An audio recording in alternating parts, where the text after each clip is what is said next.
KBS 1라디오 뉴스레터 K.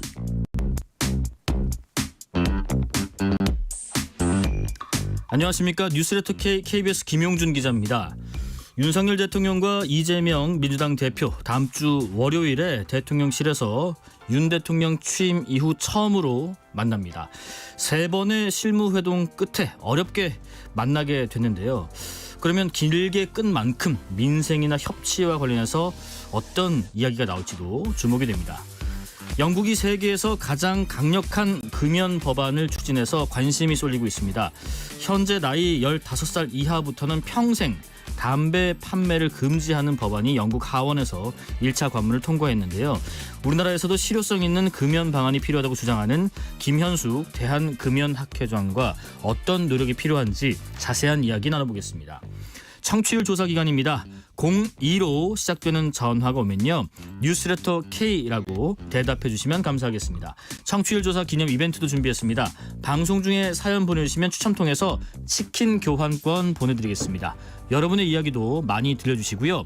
문자는 샵 9730, 짧은 문자 50원, 긴 문자 100원, 어플리케이션 콩으로 보내시면 무료고요. 유튜브 KBS 1라디오 계정 채팅으로도 이야기 나누실 수 있습니다. 뉴스레터 K 지금부터 시작합니다.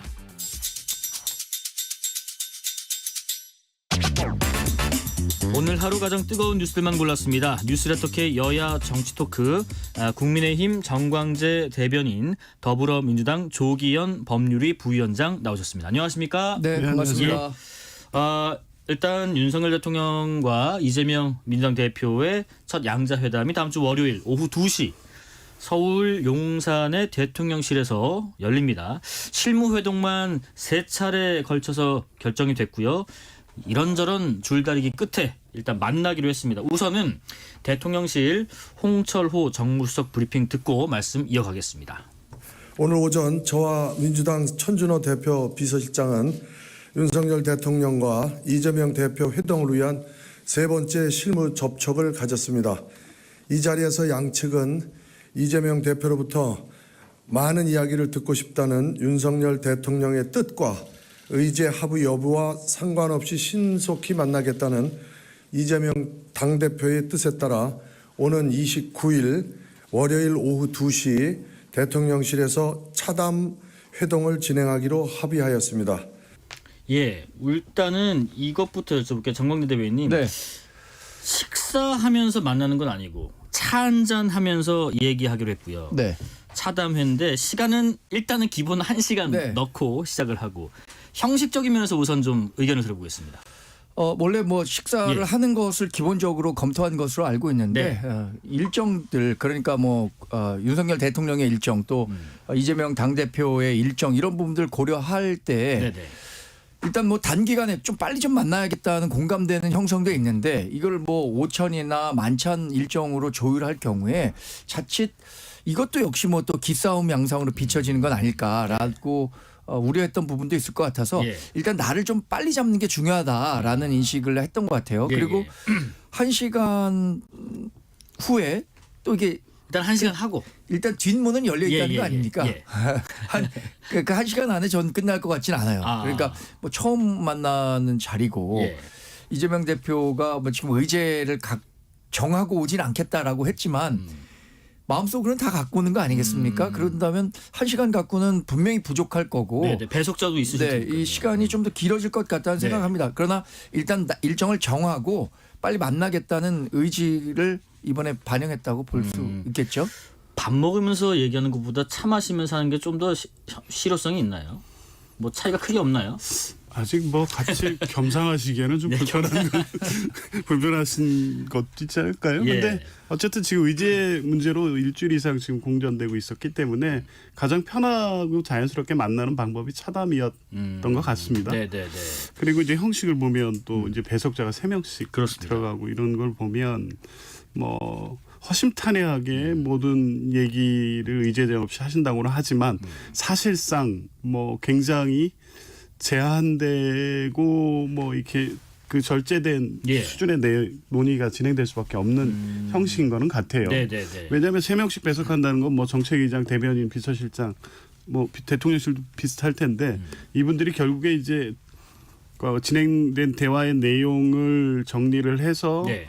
뭐 브리핑하고 이런 거 다 조율해야 되지 않습니까? 그러면 사실 뭐 이 기대하는 수준의 기탄 없는 대화, 뭐 의제 제한 없이 여러 가지 현안을 다 대화한다는 거는 예. 시간적 또 방식 여러 가지 제한은 있을 수밖에 없어 예. 보이네요. 오늘 그 합의가 된 내용 관련해서 이런 부분도 있어요. 대통령실에서는 의제의 제한을 두지 않고 먼저 제안했던 어떻게 보면 최초의 바람대로 간다고 했는데 민주당에서는 이재명 대표의 결단이 있었기에 가능했다라고 천준호 비서실장이 답을 했고요. 대통령실에서 의제에 대한 검토 의견을 제시하지 않아서 더 지연시킬 수 없었다. 어떻게 보면 약간 양보의 입장인 것 같은데 정광 대변인 약간 관점이 좀 다릅니다. 저는 뭐 이재명 민주당 대표는 이번 영수회담을 통해서 믿져야 본전이고 잃을 게 전혀 없는 그 회담이라고 봅니다. 네. 그동안 8번이나 공식적으로 영수회담을 열자고 제안했었는데 네. 한 번도 대통령실에서 진정성 있게 받아들이지 않았었는데 여하튼 이번 총선에서 민주당이 승리하면서 다시 한번 뭐 그런 목소리를 높이니까 네. 대통령실이 수용하는 이 형식을 보였기 때문에 이재명 민주당 대표 입장에서는 이게 일종의 총선의 승리에 이은 일종의 전리품 성격이다 이렇게 판단할 수도 있을 것 같고요. 네네. 만나는 것 자체가 이재명 당대표에게는 굉장히 의미가 있는 행사라고 생각합니다. 영수회담 자체가 대통령과 야당 대표가 만나긴 하지만 그래도 어느 급수가 높냐. 대통령이 당연히 급수가 높다고 봐야죠. 네. 또 하나는 이번에 그렇다면 내가 양보해서라도 의제 없이 만나겠다라는 모습을 보인 건 굉장히 좀 어떻게 생각하면 고도의 전략적 태도 아니었나라고 네. 생각이 듭니다. 네, 네. 그리고 처음부터 의제를 굉장히 어려운 걸 제시해놓고 일종의 좀 양보하는 모습을 보이면서 예. 자신의 좀 명분과 이런 정치적 위상을 높이는 그런 효과를 큰 거둔 게 그림을 아닐까. 그렸던 거예요. 오늘의 결과가 있기를. 우리 조기현 변호사님 어떻게 생각하실지 그렇습니까? 모르겠습니다. 네네. 저의 해석에 대해서. 전 그렇게 생각이 안 드는데요. 설마 이 상황까지 다 예측했겠습니까? 네. 적어도 총선 결과에 드러난 민심이 있었기 때문에 의제에 올려야 된다고 민주당 측이 얘기했던 사안들 민생회복지원금이라든가 예. 뭐 최혜병 특검법 또 뭐 김건희 여사 관련된 특검법 등등의 의제들은 사실은 민주당이 뭐 정치적으로 이 사안을 뭐 부각시켜서 정치적 반사 이득을 얻다 이런 게 아니라 예. 총선에서 사실 국민들이 이 부분에 대해서 윤석열 대통령이 좀 전향적 입장을 보여야 되는 게 아니냐라는 요구 이게 심판 여론으로 드러난 것이었기 때문에 네. 자연스럽게 대통령과 이 거대 야당의 대표 또 총선에서 패배한 상황에서 만날 때에는 이런 의제들은 당연히 올라갈 거라고 보는 거죠. 그러니까 그런 제안을 했던 건데 네. 대통령실에서는 일단은 이 부분을 이렇게 올리겠다고 제안은 했던 것인데 그에 대한 어떤 검토된 의견이 안 온 것은 분명해 보입니다. 그런데 예. 어쨌든 대통령께서 만나겠다고 제안을 하셨고 이재명 대표도 환영의 뜻을 밝혔고 이건 뭐 두 분이 그냥 서로 간에 이 누구한테 이해득실을 따지는 문제가 아니라 국민들이 지금 상황에서 여야가 어떤 협치를 통해서 대통령과 야당이 민생이나 있던 문제 해결 능력을 좀 보여줘라라는 요구가 분명히 있기 때문에 네. 의제 문제로 자꾸 길어지거나 아니면 또 최종적으로 그것 때문에 무산되거나 하는 모양새는 부담스러운 것도 사실이죠. 네네네. 네. 그런 측면에서 보면 어떻게든 대화 자체를 성사시키기 위해서 이재명 대표가 결단한 것은 맞다고 봅니다. 근데 저는 여기 굉장히 네. 주목할 게 합의문을 작성하겠다고 했잖아요. 그러게요. 끝나자마자 공동 네. 합의문 작성 시간을 갖는다. 용산은 용산대로, 민주당은 민주당대로. 영수회담이 가장 마지막에 열린 게 2018년이라고 해요. 문재인 대통령과 홍준표 당시에 우리 당 대표 네. 이렇게 만났고 그 전에도 영사회담이 있긴 했지만 합의문을 작성한 적은 거의 이례적이라고 하더라고요. 근데 이번에 합의문을 만들겠다는 게 어떤 합의문을 만들겠다는 건지 굉장히 궁금한 대목인데 뭐 자주 보자, 정례화하자, 아니면 무슨 말에 대해서 경청을 이끌어냈다, 공감했다, 합의했다. 대화의 내용을 중심으로 해서 제가 생각해도 가장 쉽게 합의문을 만들어낼 수 있는 건 예. 이건 이런 형식의 만남을 정례화하자거나 뭐 수시로 한다 뭐 이런 것들 이런 정도가 합의가 될 수 있지 여기서 의제로 지금 채택하지도 못한 의제 때문에 난항을 겪었잖아요. 예. 뭐 25만 원 민생 지원금 이런 부분들에 대해서 구체적인 합의문을 만들어낼 수 있을 것 같지는 않은데 합의문을 작성하겠다라고 한 측면에서 저는 뭐 어떤 글쎄 뭐 어떤 합의문이 나올지가 궁금하고 예. 또 하나는 이분이 이제 이 두 분이 배석자 없이 두 분이 만나는 건 아예 불가능한 거고요. 비서실장을 배석시킨다거나 네네네. 뭐 당대표 비서실장을 배석시켜서 뭐 4명 정도가 만난 거는 생각해 볼 수 있겠지만 네. 여하튼 두 분이 만난다는 것을 딱 둘이만 한정한다면 여러 가지 정치적 의혹이나 뭐 해석을 낳을 수 있어서 그건 어려웠을 것 같다고 예. 보는데요. 그러면 정광재 대변인 말씀처럼 조기현 대변인, 조기현 변호사님 구체적인 현안 도출에 대한 합의까지는 어렵다고 보세요? 그거는 어려울 거로 봅니다. 예. 그럼 역시 뭐 자주 보자 정도의 합의? 그렇죠. 아. 그게 가능할 정도의 예. 합의문을 서로 어느 정도 상정하고 합의문 작성까지 했다면 의제 조율 단계에서 이렇게 어려움이 없었겠죠. 네. 어느 정도 의견 접근이 있었을 텐데 이제 그런 부분의 의제에 대한 어느 것을 테이블에 올릴까 또 양측의 합의가 안 된 상황에서 그 지금 얘기됐던 뭐 민생회복 지원금이라든가 최혜병 특검법 이부를 어떻게 처리할지를 합의문으로 담는 것은 쉽지는 않을 것으로 예. 보여지고요. 지금 말씀한 대로 이후에 대통령과 야당과의 관계, 대여 관계, 또 민생을 위한 이 협치의 어떤 구체적 방식에 대한 어떤 이런 대강의 어떤 그림 이런 거에 대한 원론적 합의 뭐 이런 정도가 네. 아닐까 싶습니다. 1918님 어렵게 성사된 영수회담인 만큼 좋은 성과 있으면 좋겠습니다 하시고요. 8040님 국민이 속 시원하게 생각하는 만남 됐으면 합니다 하시는데 의제 조율이 녹록지 않기 때문에 다 접어두고 대통령을 만나겠다. 오늘 아침에 국회에서 열린 최고위에서 이재명 대표가 한 말인데요. 이 얘기도 잠깐 듣고 말씀 이어가 보겠습니다. 다 접어두고 먼저 윤석열 대통령을 만나도록 하겠습니다. 복잡한 의제들이 미리 좀 정리됐으면 좋았을 텐데 쉽지가 않은 것 같습니다. 그 정리하느라 시간을 보내기가 아쉽기 때문에 신속하게 만날 일정을 잡도록 하겠습니다. 대통령을 만나서 총선에서 드러난 우리 국민들의 민심을 가감없이 전달하도록 하겠습니다. 들어보면 조기현 변호사님 이재명 대표가 통 큰 결심을 한 것 같은 느낌이 듭니다. 실제로도 그렇습니까? 그렇죠. 예. 왜냐하면 사실은 아까 정 대변인도 말씀하셨지만 이번 회담에서는 사실 대통령께서는 얻어야 될 부분이 분명히 있습니다. 어떤 예.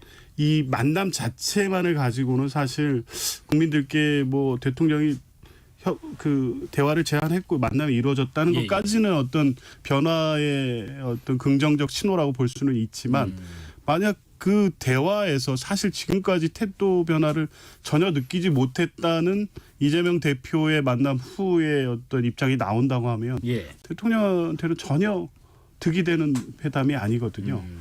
뭐 그렇다고 해서 지금 야당이 계속 요구하고 있던 의제 중에 어떤 특정 의제 뭐 민생회복 지원금, 예. 특검법 뭐 이런 거를 뭐 받겠다 이렇게 답을 내놓을 입장 형편도 아니고 그럴 입장도 아닌 것으로 네네. 보여지고 그렇다고 하면 이렇게 의제 문제로 지지분하는 상황에서 이재명 대표로서는 만남 의미가 없다라고 선언해 버릴 수도 있는 거죠. 그렇다고 해서 그 책임이 이재명 대표에게 올 상황도 아니었고 왜냐하면 의제라는 것이 아까도 말씀드렸지만 국민들의 관심사고 또 민생과 관련된 중요한 문제고 뭐 대통령실의 생각이 다르다고 하더라도 국민 상당수가 공감하는 문제였기 때문에 이 얘기를 논의 테이블에 못 올리겠다는 대통령실이 오히려 비판을 받지 이걸 제안을 했는데 이거 안 받는다고 의미 없다라고 하는 이재명 대표가 비판받을 리는 없거든요. 예. 그럼에도 불구하고 이렇게 민주당이 계속 얘기했던 구체적 성과를 갖고 나오지는 못할 수도 있지만 예. 적어도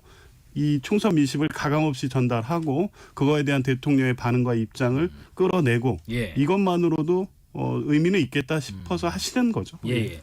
정광 대변인 공감하시나요? 네, 어쨌든 두 분 모두 책임 있는 정치인의 모습을 보였다는 측면에서 이번 그 영수회담 논의 과정 물론 약간의 어려움은 있었지만 그래도 대통령실이 먼저 손을 내밀어서 이재명 대표를 만나겠다라는 의사 표현을 했었고 실무 과정에서의 어려움이 있었지만 이재명 대표도 그런 것 차치하고 만나보겠다라고 했다는 측면은 책임 있는 정치인으로서의 두 사람 모두 모습이었다고 생각합니다. 그리고 국민 모두 지금 뭐 댓글에서 나오는 것처럼 어쨌든 두 사람이 만나서 좀 민생을 어떻게 같이 해결해 네. 나갈 건지에 대한 얘기를 해봐라. 이게 이번 민심 아니었겠습니까? 네네. 그래서 의미 있는 만남이 성사됐다고 보고요. 많은 분들이 기대하는 것처럼 민생 지금 굉장히 어렵잖아요. 네네. 그런 부분들을 같이 해결해 나갈 수 있는 방안들을 모색할 수 있었으면 좋겠습니다. 예, 여당에서도요 통 큰 만남 기대한다는 뜻을 내비쳤습니다. 국민의힘 윤재옥 원내대표 발언도 들어보겠습니다.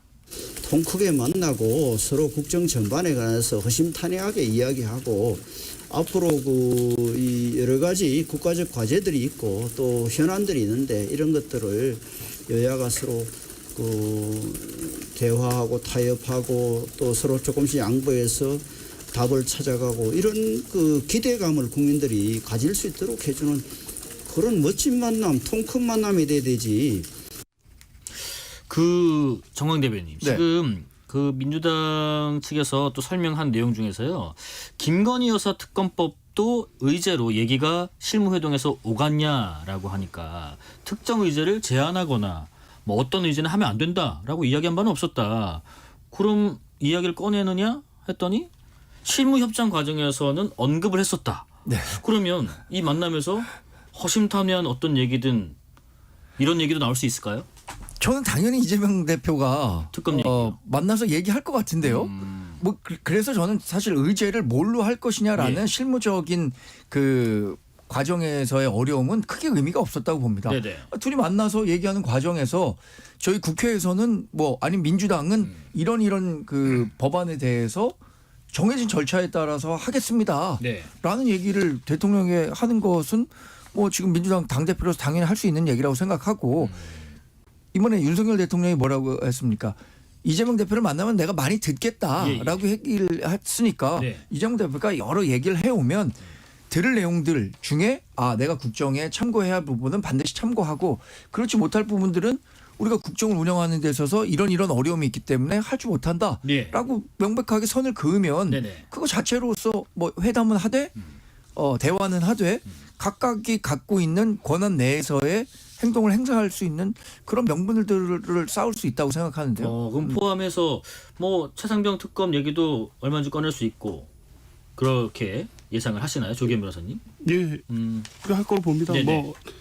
이 통상 정치인 만남, 김준영 교수는 특히 외교 관계에서 많이 얘기를 하던데요. 예. 모든 이슈를 터놓고 충분히 대화했다는 얘기는 사실 의미 있는 대화가 아무것도 없었다. 이렇게 보여지거든요. 네. 지금도 사실 정치적 맥락으로 보면 의제 제한 없이 터놓고 얘기를 많이 듣겠다.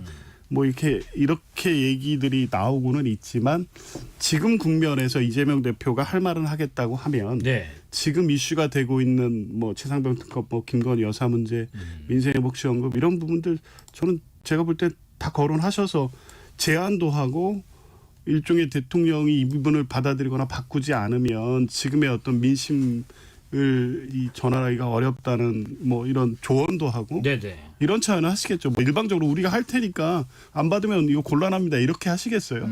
이게 얼마나 중요한 문제인지 이 선거 결과가 왜 이렇게 나왔는지 이 이슈를 국민들이 어떻게 생각하시는지 네. 이런 제안들 기탄 없이 하실 것으로 봅니다.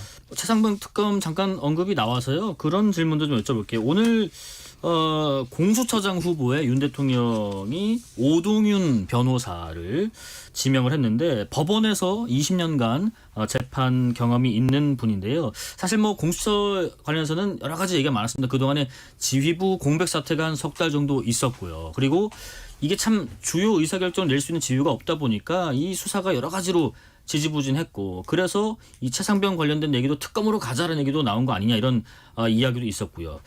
그런데 지금 윤석열 대통령께서 최종 후보자 지명을 2달 가까이 너무 미뤄둔 거 아니냐. 또 최상병 특검 법안이 계속 거론되는 시점에 후보를 지명한 이유는 뭘까? 그런 얘기도 나오고요. 정관 네. 대변인. 김진욱 전 공수처장이 1월에 예. 퇴임을 했죠. 임기를 마치고. 근데 그 사이에 국회 일정들을 봤을 때 이게 공수처장은 그 국회에서 인사청문회를 거쳐야 되거든요. 예. 근데 지난 1월부터 4월 10일까지 한 총선 100일 앞두고 모든 국회의원들이 지역에서 뭐 선거운동 굉장히 열심히 했고 또 이게 그 일종의 정쟁으로 사실 모든 많은 예. 인사청문회가 정쟁성으로 흘러서 그 집권 여당이나 아니면 정부의 흠집 내기식으로 흘러가는 경우가 많았는데 대통령실에서도 그런 설명한 것 같아요. 인사청문회가 있는데 국회 여러 일정들을 고려했을 때 선거 일정들을 고려했을 때 빨리 이 마무리 짓기가 어려웠다. 이제 선거가 끝났으니까 그런 면에서 자유롭기 때문에 이 공백 상태를 장기화하면 안 되겠다라는 생각에서 지명을 한 것 같고요. 네. 지명을 하지 않았을 때 수사 방해하고 있다고 민주당에서 주장했고 이번에 지명하니까 여기 개입하려고 한다 이렇게 또 주장하고 있단 말이에요. 네. 그래서 어느 장단에 춤을 춰야 되냐. 우리가 하여튼 야당이 문제 제기를 하는 정당이라는 점은 인정한다고 하더라도 이번에 공수처장 임명한 거에 대해서는 빨리빨리 인사청문회도 해서 적극적으로 좀 협조하면 민주당이 계속 얘기하는 최상병 관련한 법안 그 수사도 더 빨리 진행될 수 있을 거라고 생각합니다. 조기현 변호사님은 이 정관 대변인 말씀에 어떤 의견이세요? 그러니까 왜 이렇게 지연되냐는 문제 제기 안 할 수가 없죠. 없었어요. 이미 추천한 지가 2달이 넘었는데요. 하지만 뭐 선거도 있고 국회 일정도 감안해서 그런 일정이 있다고 하더라도 이 처장도 없고 차장도 없는 이 상황을 지금 2개월이 된다고 하면 네네. 문제가 있었던 거죠. 지금 뭐 이 최상병 특검법과 굳이 연결시켜서 해석하지 않다고 하더라도 네. 현 정부가 이 공수처를 바라보는 입장과 태도 이 부분에 대한 문제 제기인 겁니다. 공수처에 대해서 달갑지 않게 생각하잖아요. 계속 공수처의 수사 역량의 문제를 좀 지원하고 이런 걸 강화해야 된다는 것도 정부 여당에서 전혀 받아들여지지 않고 처장의 임기는 이미 정해져 있었기 때문에 진작에 그 추천 일정이 진행을 했어야 되는데 추천 자체도 늦었고 추천이 됐는데도 2개월 동안 안 하다가 지금에 와서 하니까 최근에 진행되는 수사 결부시켜서 볼 수밖에 없고요. 최상병 수사 지금 공수처에서 어느 정도 잘하고 있다고 봅니다. 다만 이제 공수처의 어떤 수사 역량의 한계 그리고 이 사건이 이 대통령실까지 관련돼 있는 이 사건의 성격 여러 가지를 고려할 때 공수처 처장 뭐 임명 문제와 별개로 이 사건은 특검으로 갈 수밖에 없다 이런 입장인 거죠. 뭐 향후 말씀하신 것처럼 청문회 일정을 거쳐야 되고요. 뭐 짧게 하나만 더요. 그 동안은 이게 공수처가 어떻게 수사 역량을 제대로 발휘하지 못하는 게 판사 출신의 전 처장과 전 차장이 있었기 때문 아닌가 하는 얘기가 있었는데 이번에도 판사 출신이 지명되시긴 하셨어요. 근데 후보 중에는 검사 출신도 있긴 했거든요. 그 판사 출신을 했을 때 이거 또 지지부진할 거 아닌가. 검사 출신 했을 땐 또 어떤 우려가 있을 것 같기도 하고. 지금 말씀하신 것처럼 검사 출신을 만약에 임명했다고 하면 민주당에서 봐라. 이번 윤석열 정권은 검찰 독재 정권이다. 이런 프레임을 또 쓰여서 공격하지 않았을까요? 저는 근데 제가 법조계 뭐 물론 변호사님보다는 정통하지 않지만 판사분들이 굉장히 압축적으로 공부를 많이 한다 그러더라고요. 여러 판결을 통해서. 왜냐하면 검찰이 굉장히 공들여 쓴 기소문을 뭐 2-3시간이면 다 읽어볼 수 있는 거 아닙니까? 뭐 몇 달 동안 한 그 기소문을. 그래서 뭐 판사 출신이어서 수사력이 약할 것이다 이렇게 생각하지는 않습니다. 다만 검사를 출신의 인사를 임명했을 때 오히려 더 큰 어떤 뭐 정쟁적 요소가 되지 않았었을까 이렇게 생각하고 있습니다. 그런 고민도 있었을까요? 있었겠죠. 당연히 검사를 처장으로 임명하면 비판이 나올 건 당연한 거고 더군다나 뭐 대통령과의 관계나 이런 부분과 또 연관이 된다고 하면 비판을 면하기 어렵죠. 근데 처장이 판사냐 검사냐가 공수처의 수사 역량과는 큰 관련은 없다고 봅니다. 똑같은 법률가고요. 이 문제는 구조적으로 공수처의 수사 역량이 안 될 수밖에 없는 뭐 검사 수라든가 수사 지원에 대한 부분들 이게 이제 공수처법을 좀 개정해서라도 보완해야 된다는 입장을 계속 얘기하고 있는데 뭐 이건 처장이 판사냐 검사의 문제가 아니라 공수처 자체가 수사를 제대로 할 수 있도록 뒷받침하는 어떤 제도적 지원 이게 뭐 우선해야 된다고 봅니다. 그런데 이 공수처가 아시다시피 문재인 정부 때 만들어졌잖아요. 우리 정당은 공수처에 대해서 반대했었고 그때 뭐 굉장히 국회 내에서 갈등이 치열했잖아요. 그래서 그때 당시에도 제기했던 그 문제 제기가 그겁니다. 이거 만들어도 크게 역할을 못할 거다. 옥상옥이 될 것이다. 얘기했었는데 글쎄 뭐 지금 뭐 이렇게 제대로 운영되고 있다고 보는 분도 있고 그렇지 못하다고 하는 분도 있고 한 점을 고려한다면 당시에 조금 더 수기를 거쳐서 공수처가 더 잘 활동할 수 있도록 우리 당과도 더 협의를 했었다면 좋았을 것 같다라는 생각은 듭니다. 예. 자, 이런 가운데요. 민주당이 5월 임시국회 소집 요구서를 국회에 제출을 했습니다. 역시 다음 주 월요일에 원내 교섭단체 대표 간의 의사일정 협의가 예정돼 있고요. 국민의힘에서는요. 김진표 의장이 명확한 입장 정리를 해야 한다. 이 국회법을 보면 긴급하다고 인정될 때에만 의장이 본회의 개의를 통지할 수 있지 그 외에는 사전에 여야가 충분히 협의하는 게 원칙이다. 이런 주장을 하고 있습니다. 조기현 변호사님. 이 국회 의사일정 합의 본회의 개최에 대한 예. 건 협의지 합의가 아닙니다. 예. 물론 관행적으로 여야가 서로 상호간에 존중한다는 입장에서 국회의장이 합의를 통해 의사일정을 조율해 오려고 하셨죠. 네네.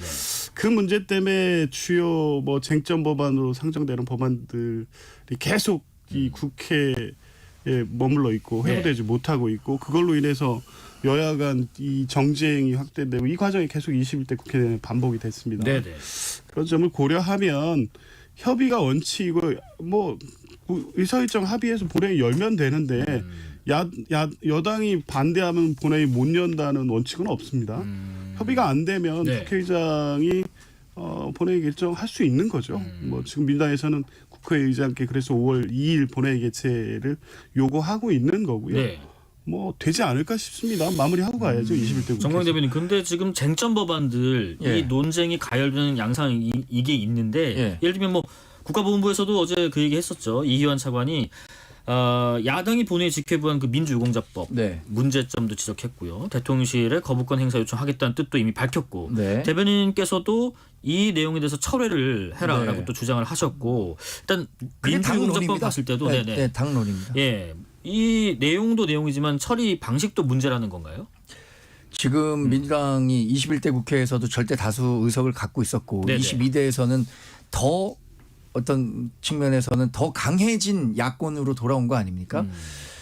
힘자랑을 너무 세게 벌써부터 하고 계신 것 같아요. 네. 이 국회 본회의 일정도 그렇고 좀 국회 본회의 일정과 관련해서 아까 뭐 합의가 아니라 협의다 예. 이렇게 얘기하셨는데 물론 100번 양보해서 그렇다고 치더라도 그동안 여야가 합의 형식으로 했고 그 국회의장이 그 합의를 이끌어내는데 주력했었으니까 네. 이번에도 김진표 국회의장이 유종의 미를 거뒀으면 좋겠다는 생각이고요.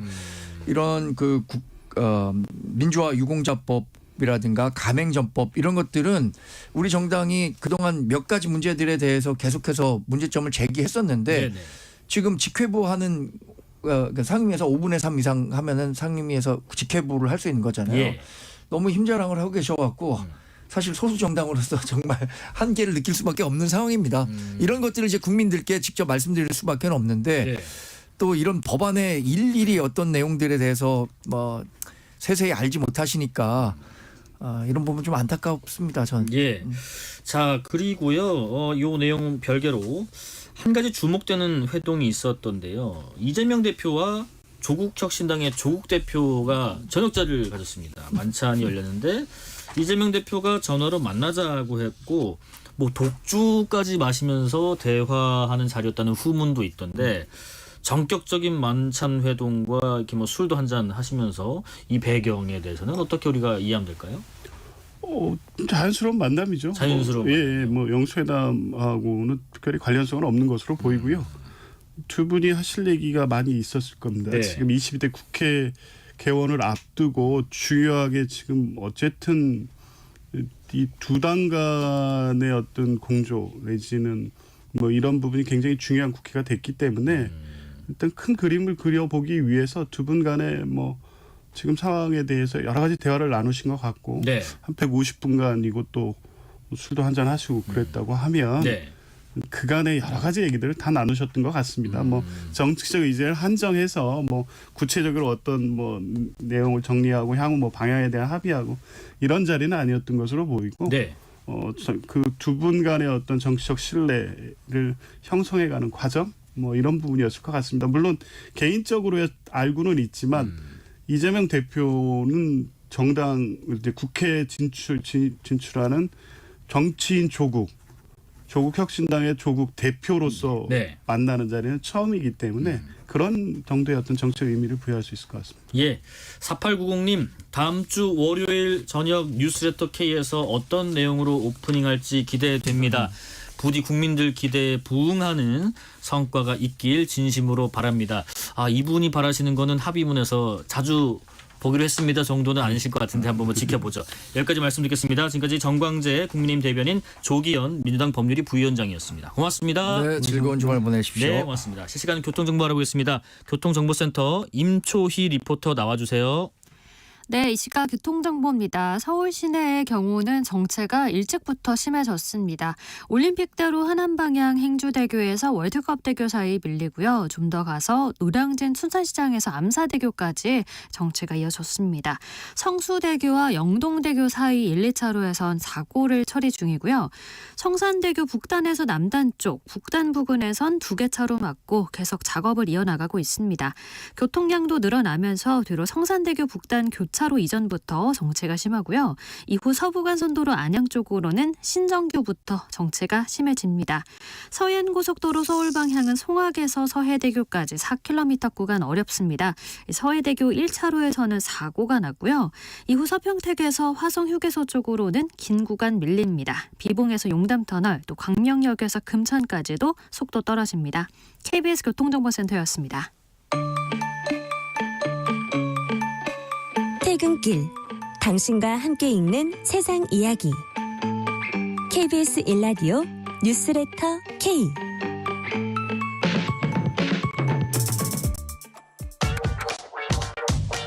뉴스의 진수를 보여주는 인터뷰. 뉴진수. 뉴스의 진수를 보여준 인터뷰 뉴진수. 영국에서 2009년생, 그러니까 지금 15살 이하부터는 영원히 담배를 못 사는 세계 최강 금연법이 첫 발을 내딛었습니다. 이렇게 미래 세대를 위한 강력한 금연 정책을 실시하는 나라들이 늘고 있다고 하는데요.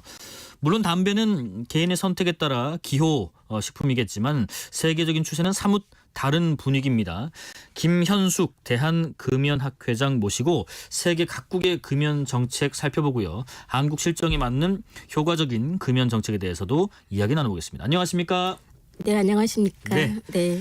영국에서 말씀드린 것처럼 2009년 1월 1일 이후에 출생자부터 평생 담배를 구입할 수 없도록 하는 이 금연법이 의회 1차 관문을 통과했던데요. 평생 담배 구입을 못하도록 하는 게 이게 어떻게 가능한 건지, 또 담배 회사들은 반대가 또 상당했을 텐데 이게 어떻게 법안이 영국에서는 의회에서 1차 관문을 통과했는지 설명 좀 해주실까요? 네, 영국의 그 금연법은요, 사실은 네.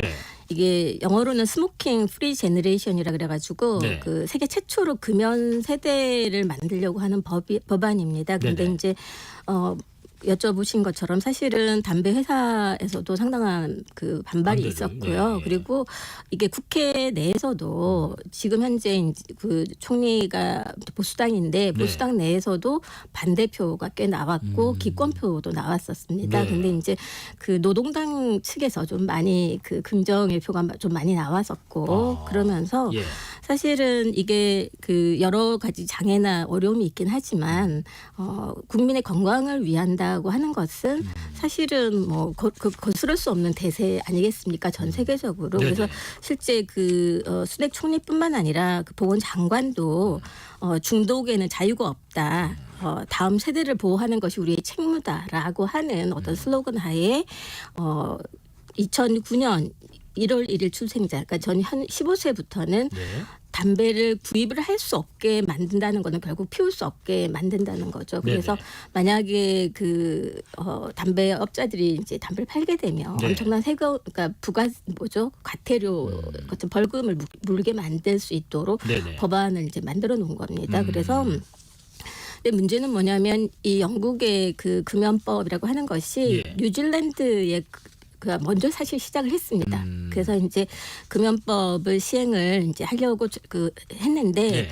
뉴질랜드 같은 경우는 올해 그러니까 이제 보수당으로 정권이 바뀌어 버렸어요. 네네. 그러면서 기존에 이 담배 그 없는 프리 제너레이션에 대한 관련된 법을 네. 폐기를 시켜버린 거예요. 이제 그 이유가 특별히 이제 두 가지인데 하나는 담배 세수가 너무 없어서 어렵다 하는 그럴 거 수 하나. 있죠. 그 뭐 예. 전 국가적인 문제긴 하죠. 근데 또 하나는 어떻게 개인의 자유를 네. 국가가 그거를 제한하느냐 그렇죠. 이런 피고한 것도 피고는 내가 알아서 할 일인데. 예, 있었습니다. 그렇지만 그 또한 국민은 그러니까 국가는 국민의 건강을 보호할 의무가 있는 거죠, 사실은. 네네. 그런 측면에서 이거는 향후 전 세계적인 어떤 대세가 될 가능성은 높다라고 예. 볼 수가 있을 것 같습니다. 지금 그 영국 말고도 혹시 미래 세대를 위해서 강력한 금연 정책을 시행하거나 시행하려는 나라들이 또 어디가 있을까요?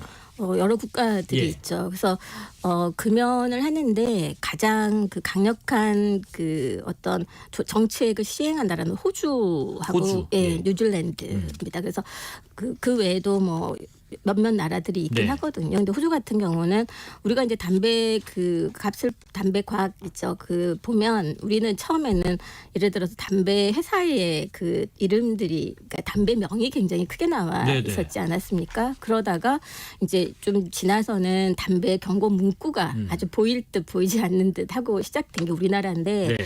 호주 같은 경우는 그 민 패키지, 플레인 패키징이라 그래가지고 이제 담배 자체에 아예 그런 식의 내용들이 포함되지 않도록 하는 민무늬 담배 가학을 만드는 거를 최초로 그러니까 이제 시도했었습니다. 예쁘지 않게 어떻게 그렇죠. 보면 예, 예. 그러다가 이제 그 자체 내에서 예. 경고 그림을 이렇게 시작한 거예요. 그 민무늬 패키징을 예, 예. 하기 전에 그래가지고 아예 담배를 흡연을 했을 경우에 발생할 수 있는 여러 가지 질병이나 문제점들을 이제 늦기 시작하면서 이제 우리나라도 그 부분을 이제 도입을 해서 지금 현재 하고 있는 중이고 네네. 실제적으로 지금 하고 있는 그 그림의 크기나 경고 문구가 더 커져야 된다고 하는 거고 그게 점점 나아가면 아예 그런 식의 부분에서 좀 더 아무것도 없는 민무늬로 이제 정말 사람들이 봤을 때 예. 담배에 현혹되지 않도록 할 수 있는 이런 걸로 변화해 가는 것들이 지금 호주가 굉장히 강한 정책을 갖고 있고요. 네네. 뉴질랜드는 말씀드린 것처럼 이제 그 담배 없는 세대를 위해서 그 금연법을 시행하려고 하는 게 결국 폐기는 됐지만 예.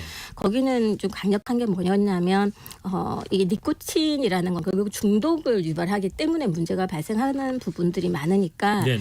중독되지 않는 용량 이하의 니코틴으로 담배를 만들어라 하는 그런 정책까지 같이 포함된 게 뉴질랜드 정책 중에 하나였습니다. 네. 그래서 로우 니코틴 이제 타르에 대한 내용들이 있었고요. 네네. 그다음에 이제 이 멕시코 같은 경우는 사실은 우리나라보다는 훨씬 또 경제적으로 좀 경제적으로 좀 어려운 상황에 있는 나라긴 하지만 예.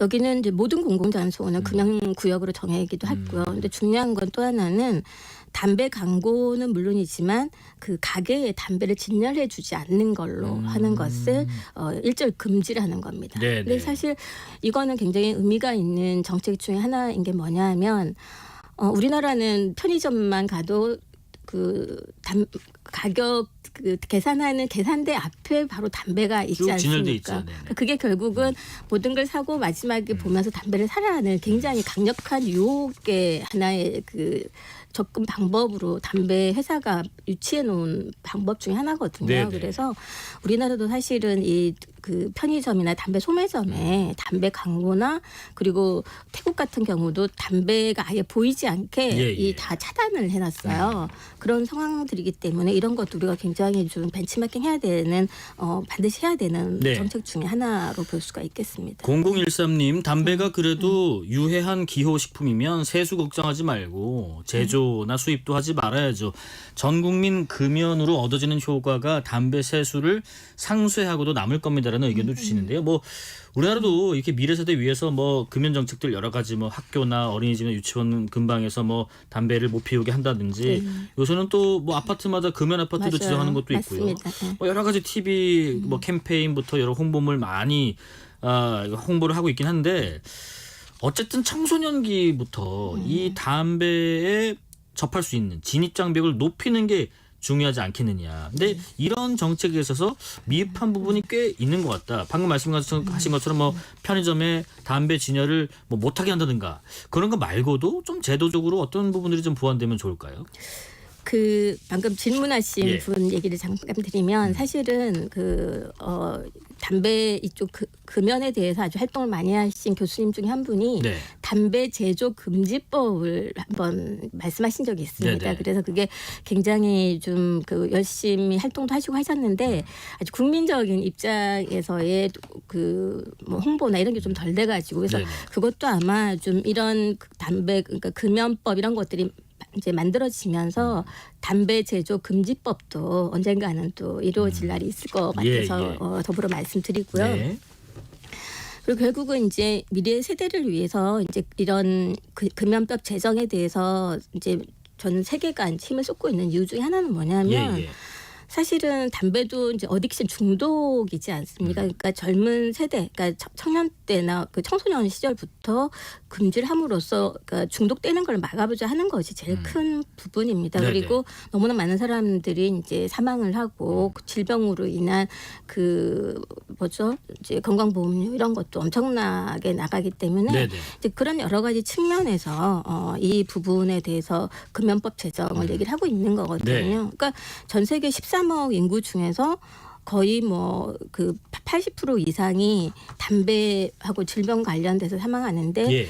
가장 큰 문제는 선진국보다는 저소득 및 중간소득 국가에서 그게 많이 일어나고 있다는 겁니다. 그러니까 예를 들어 지금 말씀드린 호주나 뉴질랜드나 뭐 이런 나라 영국 같은 경우는 사실 세계 그 소득 상위 국가들이니까 이런 법안들을 계속 만들어가고 있지만 네. 사실 그 저소득 국가에서는 그런 식의 개념조차 없는 나라들이 많고 그 네네. 사람들이 너무 많은 사망을 하고 있기 때문에 이거는 시작은 영국에서 시작이 될런지 모르고 물론 네네. 그거는 이제 법안이 상원까지 통과가 돼야 되겠죠. 네네네. 이제 그게 되면은 아마 전 세계적으로 좀 새로운 바람이 일지 않을까 네네. 생각하고 있습니다. 네. 어떻게 생각하세요, 회장님? 그 담배값을 올리면 흡연율이 좀 낮아지나요?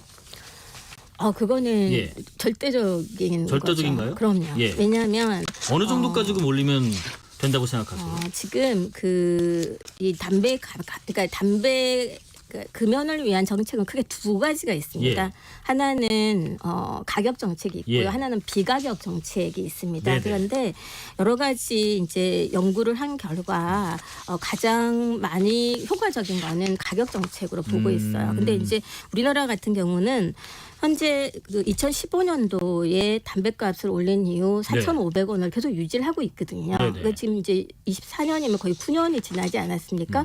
그럼에도 우리는 계속 인플레 시대에 살고 있어요. 그러면 상대적으로 담배값은 하향 조정된 걸로 볼 수가 있는 거죠. 그래서 현재 우리나라가 OECD 국가 중에서도 아주 낮은 수준의 담배값 올렸는데도. 예, 그럼요. 예, 예. 아주 그러니까 OECD 국가 중에서 거의 마지막이었다가 한두 번 한두 국가 정도. 예. 앞으로 이제 된 거긴 하지만 그래도 제일 하위에 있는 가격을 갖고 있습니다. 네네. 그래서 뭐 예를 들면은 어떤 담배인 경우는 뭐 영국 같은 경우는 28,000원 막 이렇게 한 갑이에요? 예, 한 갑이 네. 28,000원입니다. 그래서 영국에 유학하고 있는 친구들이 한국에서 친구들이 들어가면 담배 좀 사오려고 할 정도의 네네. 그런 느낌이 있을 정도로 그래서 우리나라는 현재 8,000원 정도를 지금 보고 있고요. 네. 근데 이제 그 8,000원이라는 것이 이제 담배 그 흡연율을 감소시킬 수 있는 가장 강력한 정책으로 가격 정책을 얘기를 하고 있는 것입니다. 4,500원 정도에서 지금에서 8,000원까지는 정도. 올리면 예. 상당한 효과를 볼 수 있을 것 같다라는 네네. 의견이시고요. 1373님. 길거리에서 너무 쉽게 피우고 있습니다. 담배 피우는 장소를 엄격히 제한하면 다소 줄일 수 있다고 봅니다 하시는데 사실 금연 아파트 아까 얘기했었는데 금연 아파트로 지정되면은 단지 바깥에 저기 길거리에서 이렇게 모여서 피시잖아요. 그러면 길거리 다니는 뭐 유아나 뭐 청소년이나 이런 친구들이 오히려 한꺼번에 마시기도 한단 말이죠. 아니 근데 그거는 이제 금연구역 문제인데요. 이제 금연구역은 일반 도로나 네. 이런데 다는 아니지만 지금 많은 구역이 거리가 금연구역으로 된 데가 굉장히 많습니다. 네네, 뭐 강남대로 일 때도 있고요. 그렇죠. 네네네. 그리고 이제 지하철로부터 10m 이내에는 피면은 이제 과태료를 그렇습니다. 물게끔 하는 이런 지방자치 조례로 인해서 그거는 이제 결정이 되기 때문에 네. 지방자치 조례마다 다 다르게 되어 있는 게 금연구역이거든요. 네. 그래서 현재 이제 여러 가지 그 논의가 있긴 하지만 네. 금연구역을 좀 더 확대해서 좀 강력한 그 규제 조치를 취하는 것이 사실은 바람직한 부분 중에 하나다라고 볼 수 있습니다. 네. 그리고 지금 지난해 10월에 담배 유해성 관리에 관한 법률이 제정됐는데 네. 이게 2년간의 유예 기간 거쳐서 내년 11월부터 시행될 예정이라고 들었는데요. 네. 이건 어떤 내용이 담겨 있는 내용인가요? 그 전에 한 가지만 좀 말씀드리면 그 담배 가격에서 아까 질문이 들어와서 이제 잠깐 말을 놓쳤는데 네. 사실은 만약에 국가에서 4,500에서 8,000원으로 갑자기 올리기가 좀 어렵다고 치면 네. 사실은 물가 연동제에 준해 가지고 예. 25년에는 1,000원, 26년에는 1,000원 점차적으로 이런 올리는 말씀이시죠? 그것도 예, 하나의 예. 사실은 저희 금연학회에서 네네. 학술대 하면서 나왔던 안 중에 하나입니다. 네네. 그래서 그 말씀을 좀 드리려고 하고요. 네. 예. 담배 유해성 예. 관리에 관한 법률은요? 예. 이 담배 유해성 관련 법률이라고 하는 것은 뭐냐면 사실은 전 세계 그 담배 연기에 포함된 그 발암 물질이 최소 70종이고 화학 물질은 7,000여 종인데 네. 우리나라는 8개 종의 그 발암 물질만 공개를 하도록 되어 있어요.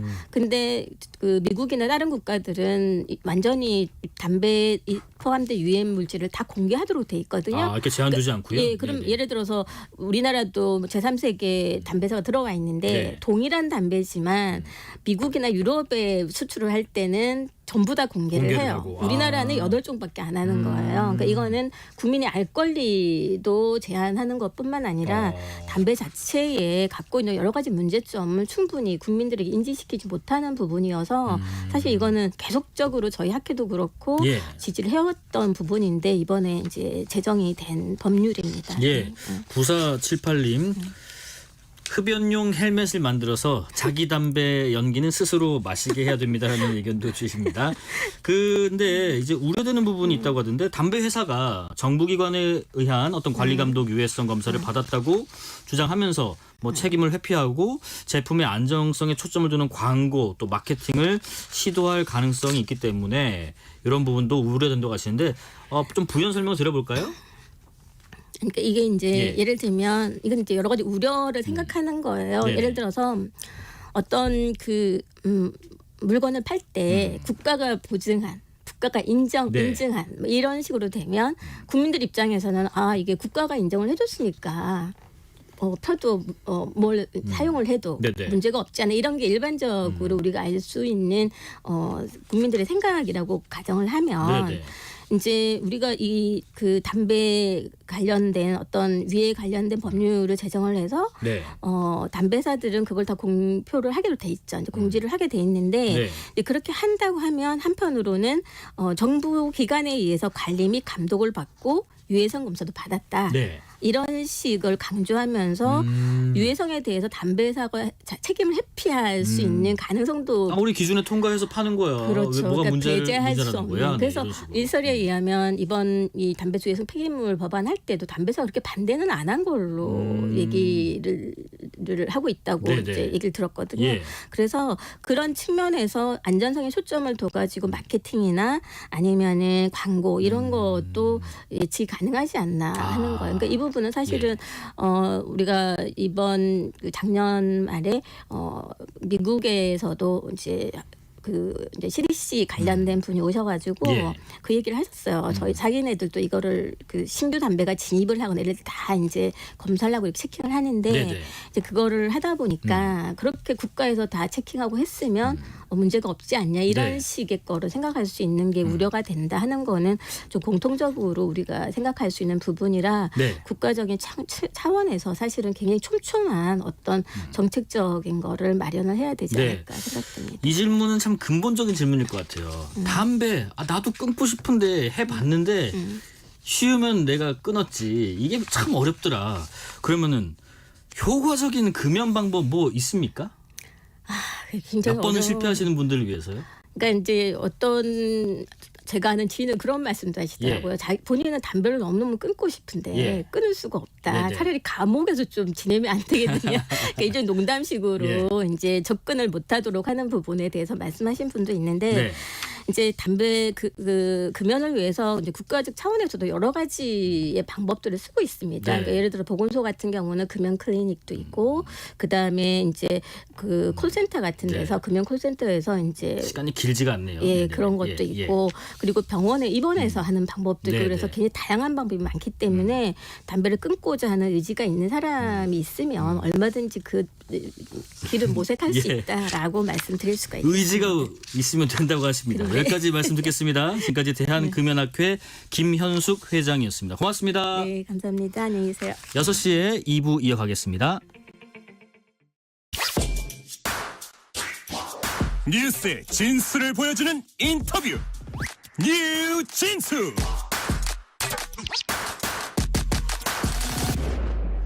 뉴스의 진수를 보여준 인터뷰 뉴진수. 자, 청취율 조사 기간입니다. 02로 시작되는 전화 오면요, 스팸 전화 아닌가 하지 마시고 뉴스레터 K라고 전화 받으시고 대답해 주시면 감사하겠습니다. 방송 중에 또 사연 보내시면 추첨 통해서 치킨 교환권도 보내드리겠습니다. 민주당이 압승한 총선 결과였지만 대구, 경북, TK 지역에서는 그렇게 힘을 쓰지 못했습니다. 그런데 이 지역에 유일한 야권 당선인이 있습니다. 더불어민주연합 비례대표로 당선된 임미애 전 민주당 경북도당 위원장인데요. TK뿐만 아니라 PK 지역까지 또 이곳에서 민주당이 받은 표가 무엇을 의미하는지 임미애 당선인과 이야기 나눠보겠습니다. 안녕하십니까? 네, 안녕하십니까? 예.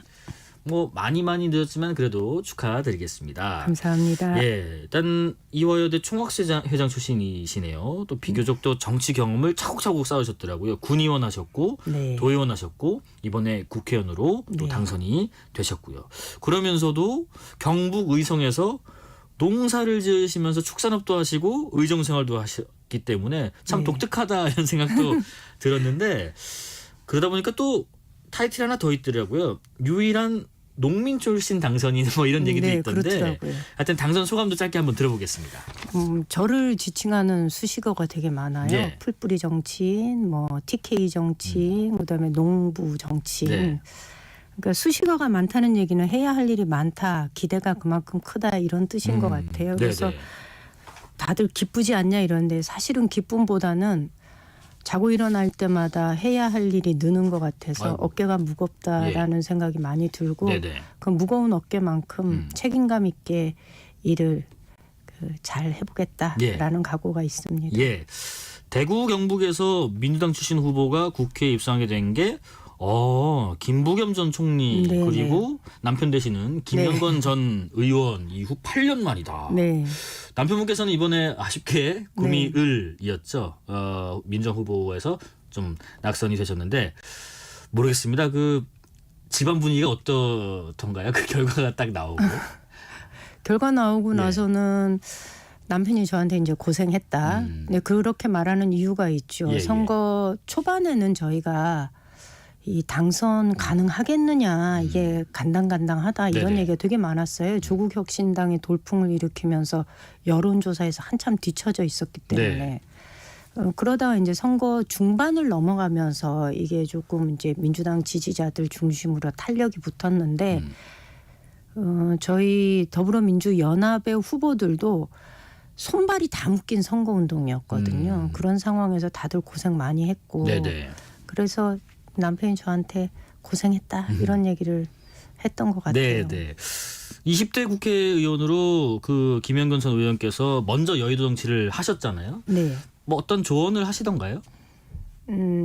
일단 당선이 되면 조언을 그렇게 많이 하거나 뭐 이렇게 저렇게 얘기를 하진 않아요. 그런데 저한테 이 얘기는 했어요. 어떤 얘기요? 칭찬에 익숙해지지 말아라. 정치인이라는 게 귀에 단 듣기 좋은 말만 들으려 하고 일을 하다 보면 그렇게 되는 경우가 많다는 거예요. 근데 그리고 칭찬받는 것이 당연한 것처럼 그런 착각을 하는 순간 정치인이 자기 길을 잃어버리니 칭찬에 익숙해지지 말아라라는 얘기를 해주더라고요. 아, 그러면은 이제 본격적으로 의정 활동을 여의도에서 하셔야 되니까 네. 축산업은 김영경 의원께서 담당을 그렇죠. 하시는 남편이죠. 거고. 저희는 예. 역할이 딱 이렇게 정리가 되어 부분이 있어서 네. 네, 이제 손은 김영건 전 의원께서 키우십니다.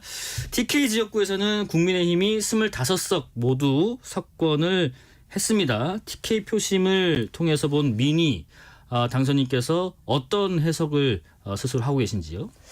그러니까 전국적으로 분 윤석열 정부에 대한 심판의 민심이 네. 대구 경북이라고 예외는 아니었던 것 같습니다. 선거 기간 내내 저희가 느꼈던 거는 이 정부 하에서 진짜 3년도 길다라는 민심이 굉장히 요동쳤었고 네네. 그래서 이 민심을 우리가 온전히 받아내서 선거에서 굉장히 성과 있는 득표를 하지 않을까라는 기대를 저희가 사실 했었고요. 그러다 보니까 막상 이제 개표 결과를 받아들고 저희도 조금 고민에 빠지긴 했었습니다. 그래서 네네. 전체적으로 보면 선거에서 이겼는데 이게 투표에서 우리가 졌구나라는 평가를 좀 했었거든요. 근데 비록 그 결과는 우리가 예측한 대로 나오지는 않았다 하더라도 선거 막판에 이런 분위기 있었거든요. 예. 그 개헌 저지선 확보해서 사회주의로 가는 것을 막아야 된다라는 이 괴 문자가 삽시간에 지역의 온갖 커뮤니티에서 많이 돌아다녔어요. 그리고 그러다 보니까 이런 것들이 이 보수 표심들을 결집하게 만들었던 건 분명한 것 같아요. 예. 그런데 이게 지금 정부나 국민의힘 정치에 대해서 지지하거나 응원하는 TK 민심이라고 오해하면 안 된다는 거죠. 이거는 비록 찍기는 했으나 지금 정치에 대해서 상당히 불만을 가지고 있고 이거는 보수가 아니라고 그리고 보수에 대해서 부끄러워하는 정서는 굉장히 바닥에 많이 깔려 있다. 그러니 현 정부 그리고 국민의힘도 25석 다 가지고 갔다고 해서 절대로 자만하거나 착각하지 마라라는 얘기를 좀 하고 싶어요. 네, 2499님 임미애 당선인 반갑습니다. 경북 군위에 뿌리를 둔 지지자입니다. 김형권님 많이 아쉽지만 구미에서 가능성을 보았습니다라는 문자도 주셨습니다. 감사합니다. 자, 그 오해하면 안 될 것이다라는 말씀도 하셨는데 반대로요. 이번 총선에서 압승한 민주당에서 그리고 전통적인 호남 텃밭을 제외하고요. 수도권에서도 상당한 의석을 차지한 민주당에서 TK 지역의 성적표에 대해서는 어떤 평가를 하고 있을까라는 생각도 좀 드는데 물론 뭐 TK 지역이 보수의 아성으로 불리는 곳이지만은 여당 지지세가 말씀하신 것처럼 예전만 못하다는 평가도 있었는데 현장 다니시면서 그리고 이 선거 전후에 당내에서 이 TK 지역 성적표에 대해서는 어떤 이야기를 좀 듣고 계세요? 아직 당내에서 TK 성적표에 대해서는 이렇다 할 이야기는 없었어요. 네네. 왜냐하면 저희가 이 부분에 대해서는 평가를 좀 해보겠다라는 얘기를 지도부에다 전달을 했어요. 네. 저희가 선거 기간에 느꼈던 요동쳤던 민심하고 결과가 상당히 좀 달랐거든요. 저희 이번에 결과를 보면 딱 당 지지율 박스권에 갇힌 득표를 얻은 거예요. 제가 11개 선거구에서 우리 후보들이 얻은 득표 그러니까 총 유효 투표수 대비 우리 후보들이 얻은 득표율을 따져보니까 한 26% 정도 돼요. 요거는 민주연합과 조국혁신당 당 지지율을 합쳤을 때의 득표하고 거의 같은 거예요. 근데 저희가 그전의 선거 그러니까 20년도 선거와 16년도 선거 때 비교해보면 당 지지율이 16년도에는 13%였거든요. 그리고 20년도에는 16%. 그런데 이번에 얻은 득표를 당 지지율을 계산을 하면 한 27% 정도 되기 때문에 상대적으로 올라갔다라는 것에서는 저희가 고무적이긴 한데 저희가 지난번 선거에는 그래도 30% 벽을 뚫었던 후보가 4명이나 나왔는데 같은 선거구에서 이번에는 30% 벽을 뚫는 지역이 딱 한 군데였고 나머지는 모두 다 20%로 주저앉은 거예요. 어느 한 곳 특별하게 낮아진 곳도 없지만 어느 한 곳 특별하게 치고 올라간 곳도 없는 게 이번 선거의 특징이거든요. 그래서 딱 그 박스권에 갇혀 있더라. 그래서 저희가 다음에 대선에서 이기기 위해서는 당 지지율을 벗어나는 뭔가의 특단의 조치가 필요하지 않냐. 이러려면은 당 지지율을 뛰어넘는 인물 경쟁력이 있는 후보를 준비를 하거나 아니면 전반적으로 당 지지율을 높이기 위한 예. 이런 노력들을 우리가 해야 할 텐데 어디서부터 시작해야 할까를 저희가 좀 면밀하게 평가를 해야 되겠다라는 의사를 저희가 전달을 했어요. 지도부에. 네네. 그랬기 때문에 저희의 평가가 나오기를 좀 기다리고 있는 것 같습니다. 당장 뭐 2년 뒤면은 지방선거 있거든요. 네. 그러면 TK에서 민주당이 선거 전략을 이 국회의원 선거와 좀 다르게 어떻게 좀 세워야 된다라는 전략이 필요하다 생각하시면 어떤 게 좀 있을까요? 지금 선거 전략을 이렇게 뭐라고 제가 지금 딱 정리해서 말씀드리기는 어렵지만 저는 이번에 22대 국회에서 제가 가장 먼저 목소리 내야 될 것은 선거법 개정하자라는 선거법 개정. 거거든요. 네, 지금의 선거제도로 지방선거를 다시 치른다면 지방의회가 제대로 구성이 되겠느냐라는 그런 위기감을 가지고 있습니다. 예. 지난 22년도 지방선거에서요. 대구광역시 의회는 68%가 무투표 당선이 되었거든요. 네. 광주광역시 의회는 55%가 무투표 당선이 되었고요. 네네. 지금의 선거제도로 지속적으로 치러진다면 기초의회는 저희 대구 경북이 그동안 보여줬던 것처럼 기초의회, 광역의회, 단체장, 국회의원까지 하나의 정당이 수십 년간 독점해오는 이 구조를 깨기가 굉장히 어려운 거예요. 그래서 저는 지방선거를 앞두고 어떤 전략을 세우고 있느냐라는 질문을 받는다면 예. 지금 우리가 해야 될 것은 지금의 선거제도로는 지방정치의 실종을 가속화시키고 지방자치가 유명무실해지니 지금의 선거제도를 손봐야 된다라는 얘기를 드리고 싶습니다. 네. 지금 뭐 선거법 또 선거제도 개혁에 대한 강한 의지 말씀해 주셨고 뭐 그런 얘기도 있습니다. 선거제도 개편 같은 어떤 이런 외력의 변화가 지역주의 타파 같은 것도 좀 앞당길 수도 있고 그리고 이제 말씀하신 것처럼 이렇게 막 무투표로 당선되는 이런 일들 그런 것도 좀 변화할 수도 있겠지만은 지역 밀착형 인물을 좀 키워내는 것도 중요하지 않겠냐 이런 얘기도 나오던데 그렇죠. 그건 굉장히 중요한 특히나 이제 일입니다. 청년 정치인들을 지역에서부터 좀 육성해야 된다. 네네. 그런 의견에서는 어떤 생각이세요? 전적으로 동의하고요. 저희가 청년 정치인을 육성할 수 있는 프로그램을 만들었다 하더라도 이들이 경험을 쌓을 수 있는 공간 자체가 저희한테 제공되어 있지 않았어요. 예를 들면 예. 지방에 국회의원이라도 있으면 그 국회의원실을 통해서 청년 정치인들이 좀 다양한 경험을 쌓을 수 있는 공간이 마련될 텐데 뭐 보좌 역을 한다든가. 그렇죠. 근데 네. 그런 것도 하나도 없었고요. 또 그 전에 정치학교를 한다 하더라도 실제로 좋은 인물들을 구하기가 어려웠던 측면이 있습니다. 민주당으로 정치한다는 게 사실 어렵거든요. 네. 그러니까 그 험난한 여정을 각오를 한 사람만이 참여할 수 있는 상황이어서 네네. 어려움들이 있었습니다. 그런데 지적하신 것처럼 이제 본격적으로 2년 뒤에 있을 지방정치를 지방선거. 준비하면서 참신하고 역량 있는 청년 정치인을 육성하기 위한 프로그램과 이 경험을 쌓을 수 있는 공간을 네. 저희 이번에 의원들이 좀 많이 당선됐잖아요. 네네. 뭐 대구 경북은 아니라 하더라도 이 의원들한테 저희 청년 정치인들이 좀 일할 수 있는 공간을 좀 마련해 달라는 얘기들을 지속적으로 하고 있습니다. 예. 근데 지금 앞선 말씀을 쭉 들어보면요. 물론 뭐 원하시는 대로 100% 되실 수는 없을 수도 있겠지만은 향후에 상임위에서 네. 이런 쪽이면은 국회 행안위 쪽이 맡기긴 할 것 같은데 그래도 농업과 축산업을 해오신 분으로서는 또 농회 수위가 맞지 않는가 생각 드는데 개인적인 바람은 어느 상임이세요? 저는 행안위 가겠다고 예. 이미 이제 공공연하게 얘기하고 있어요. 근데 네. 행안위가 굉장히 경쟁이 치열하대요. 그래서 안 될 수도 있다 그래가지고 네. 제가 계속 떠들고 있어요. 왜냐하면 저는 농업이라는 직능의 대표성을 가지고 들어온 비례대표가 아니고 25개의 지역구를 대표로 가지고 있는 대구 경북 명실상부한 그 대표 정치인이거든요. 예. 그런데 제가 이제 행안위를 결정하게 된 첫 번째 이유는 네. 저희 대구 경북이 아까도 말씀드렸지만 기초, 광역, 단체장, 국회의원까지 수십 년간 일당이 독점해온 구조예요. 예, 예. 제대로 된 감사 한번 받아본 곳이 적이 없는 곳이 이쪽 지역입니다. 그리고 어쨌거나 대구 시민들 그다음에 우리 경북 도민들한테 그들의 행복과 안전을 위해서 일을 해야 하는 행정들이 그동안에 어떤 역할들을 해왔는지에 대한 점검이 필요하기 때문에 네. 제가 행안위를 가겠다. 그리고 선거법 개정에도 적극적인 목소리를 내겠다라는 네. 각오를 가지고 행안위를 주장하고 있죠.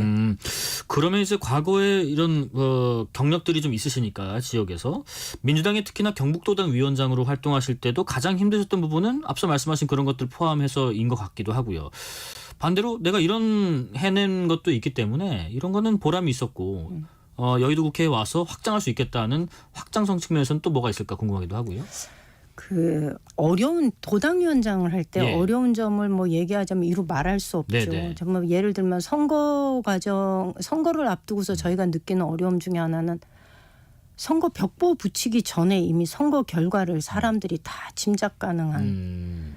그러니 그런 상황에서 유권자들을 향해 호소를 한다는 것이 얼마나 힘들겠어요. 일단 뭐 기운이 쭉쭉 네네, 빠지고 그렇죠. 시작하셨겠네요. 네. 예, 그래서 그런 어려움들이 있는데 반면에 제가 이제 도당위원장을 예. 하면서 그래도 성과가 있다, 보람이 있다라고 생각하는 건 제가 도당위원장 22년 8월 달에 됐는데 네.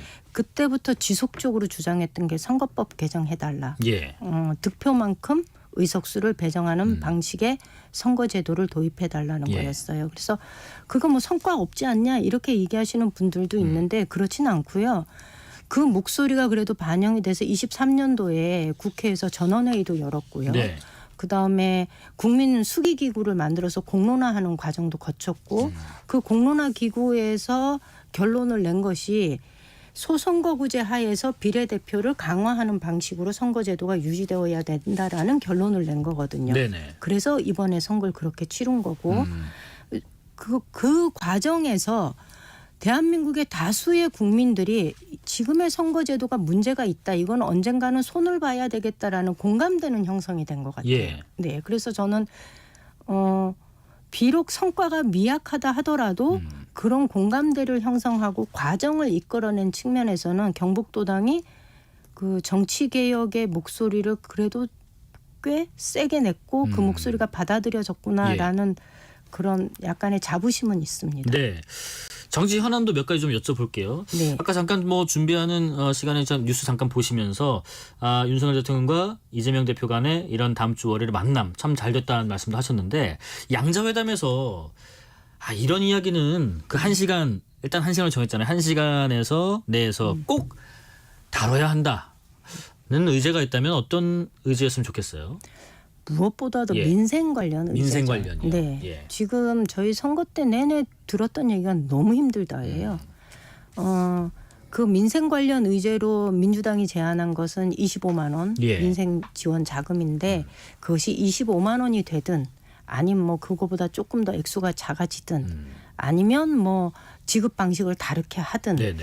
그것은 차후에 논의되더라도 민생 관련해서 어떻게 국민들의 이 고물가 속에서 생활고를 겪고 있는 국민들의 이 문제를 정치가 보듬어 나갈 것인가에 대한 의제는 반드시 다뤄져야 된다. 그러니까 민생 지원금 25만 원을 관철하자는 게 아니라 그게 아니더라도 방법론적으로는 좀 다를지라도 민생에 대한 얘기를 그렇죠. 반드시 하는 게 1번이다. 네. 예, 그 말씀이신 거죠. 그렇죠. 네네. 혹시 두 번째 정도 의제로는 이런 것도 있으면 좋겠다는 게 또 뭐가 있을까요? 저는 최상병 특검 특검 관련해서요? 문제는 예, 꼭 예. 했으면 좋겠다. 왜냐하면 저희가 이제 영주를 지역구로 가지고 있는 네. 경상북도잖아요. 영주에 이번에 영주 영양 봉화 지역에 후보로 나선 분이 임종득 제2안보실 관계자 예, 예. 수사 외압과 직접적인 연관이 있었던 분이에요. 그분의 선거 유세나 이렇게 선거운동 과정을 지켜보면서 네. 지역 유권자들뿐만 아니라 상당수의 국민들이 저 공천이 과연 정당한가에 대한 문제 제기를 되게 많이 했었어요. 네. 그리고 실제로 그 지역에서 저희가 후보가 실제 선거 운동한 기간이 한 보름 정도밖에 안 돼요. 네. 그런데도 불구하고 역대 어느 선거에 비해서는 지지율이 높았거든요. 저는 그 민심이 반영된 거다라는 생각을 합니다. 예. 지금 민주당 차기 원내대표 후보 등록 시작됐고요. 현재로서는 박찬대 의원 단독으로 굳혀지는 모양새긴 한데 여기 약간 비판적인 시각도 일부 있어요. 그래도 경쟁을 해야 되는 거 아니냐라는 얘기는요. 그렇죠. 어떤 생각이세요?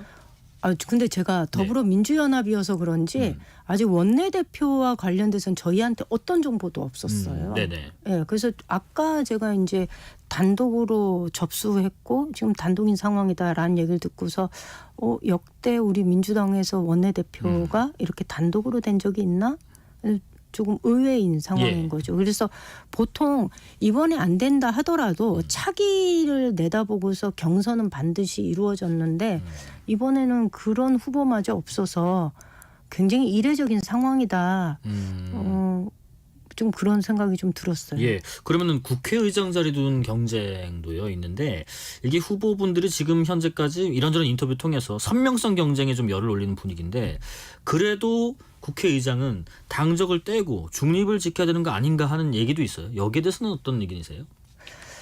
이게 이렇게 선명성 경쟁을 하는 이유는 김진표 의장 효과 아니겠어요?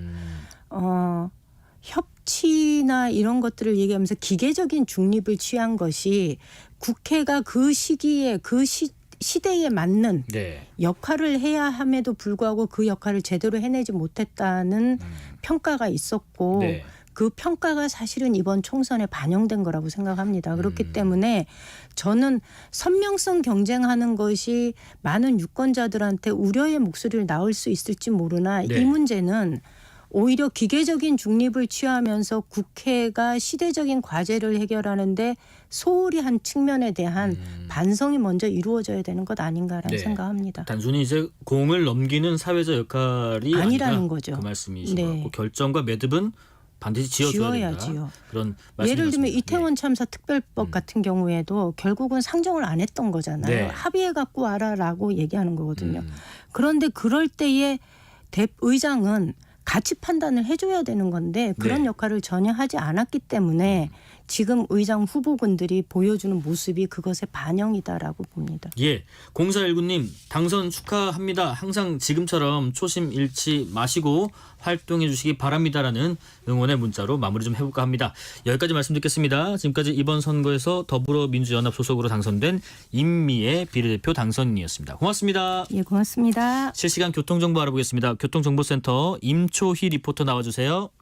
네, 이 시각 교통정보입니다. 오늘 평소 금요일보다 정체가 심한 편입니다. 영동고속도로 인천 쪽 양지에서 용인, 좀 더 가서 동수원에서 반월터널 쪽으로는 17km 구간 막히고요. 그리고 군자분기점에서 영동선 시점까지도 밀리고 있습니다.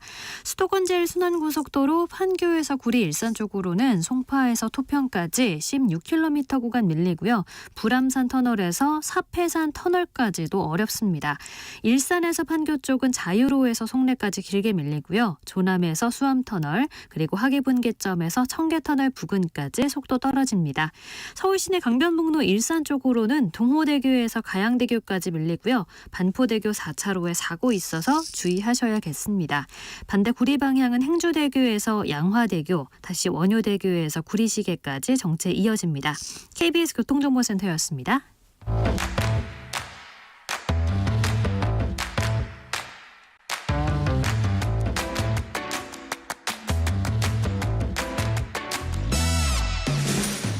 파고 또 파고 골라서 엄선한 뉴스만 전해드립니다. 파파뉴 코너. 오늘은 박유진 애증의 정치클럽 에디터와 함께합니다. 안녕하세요. 네, 안녕하세요. 애증의 정치클럽 박유진 에디터입니다. 네, 올림픽 축구대표팀 10회 연속 올림픽 본선 진출이 좌절됐습니다. 이게 뭐 40년 만에 일이라고 하는데 물론 위협을 달성했으면 참 좋았겠죠. 그리고 어려운 과정이었겠지만은 그래도 새벽에 축구 보신 분들 인도네시아한테 졌어요.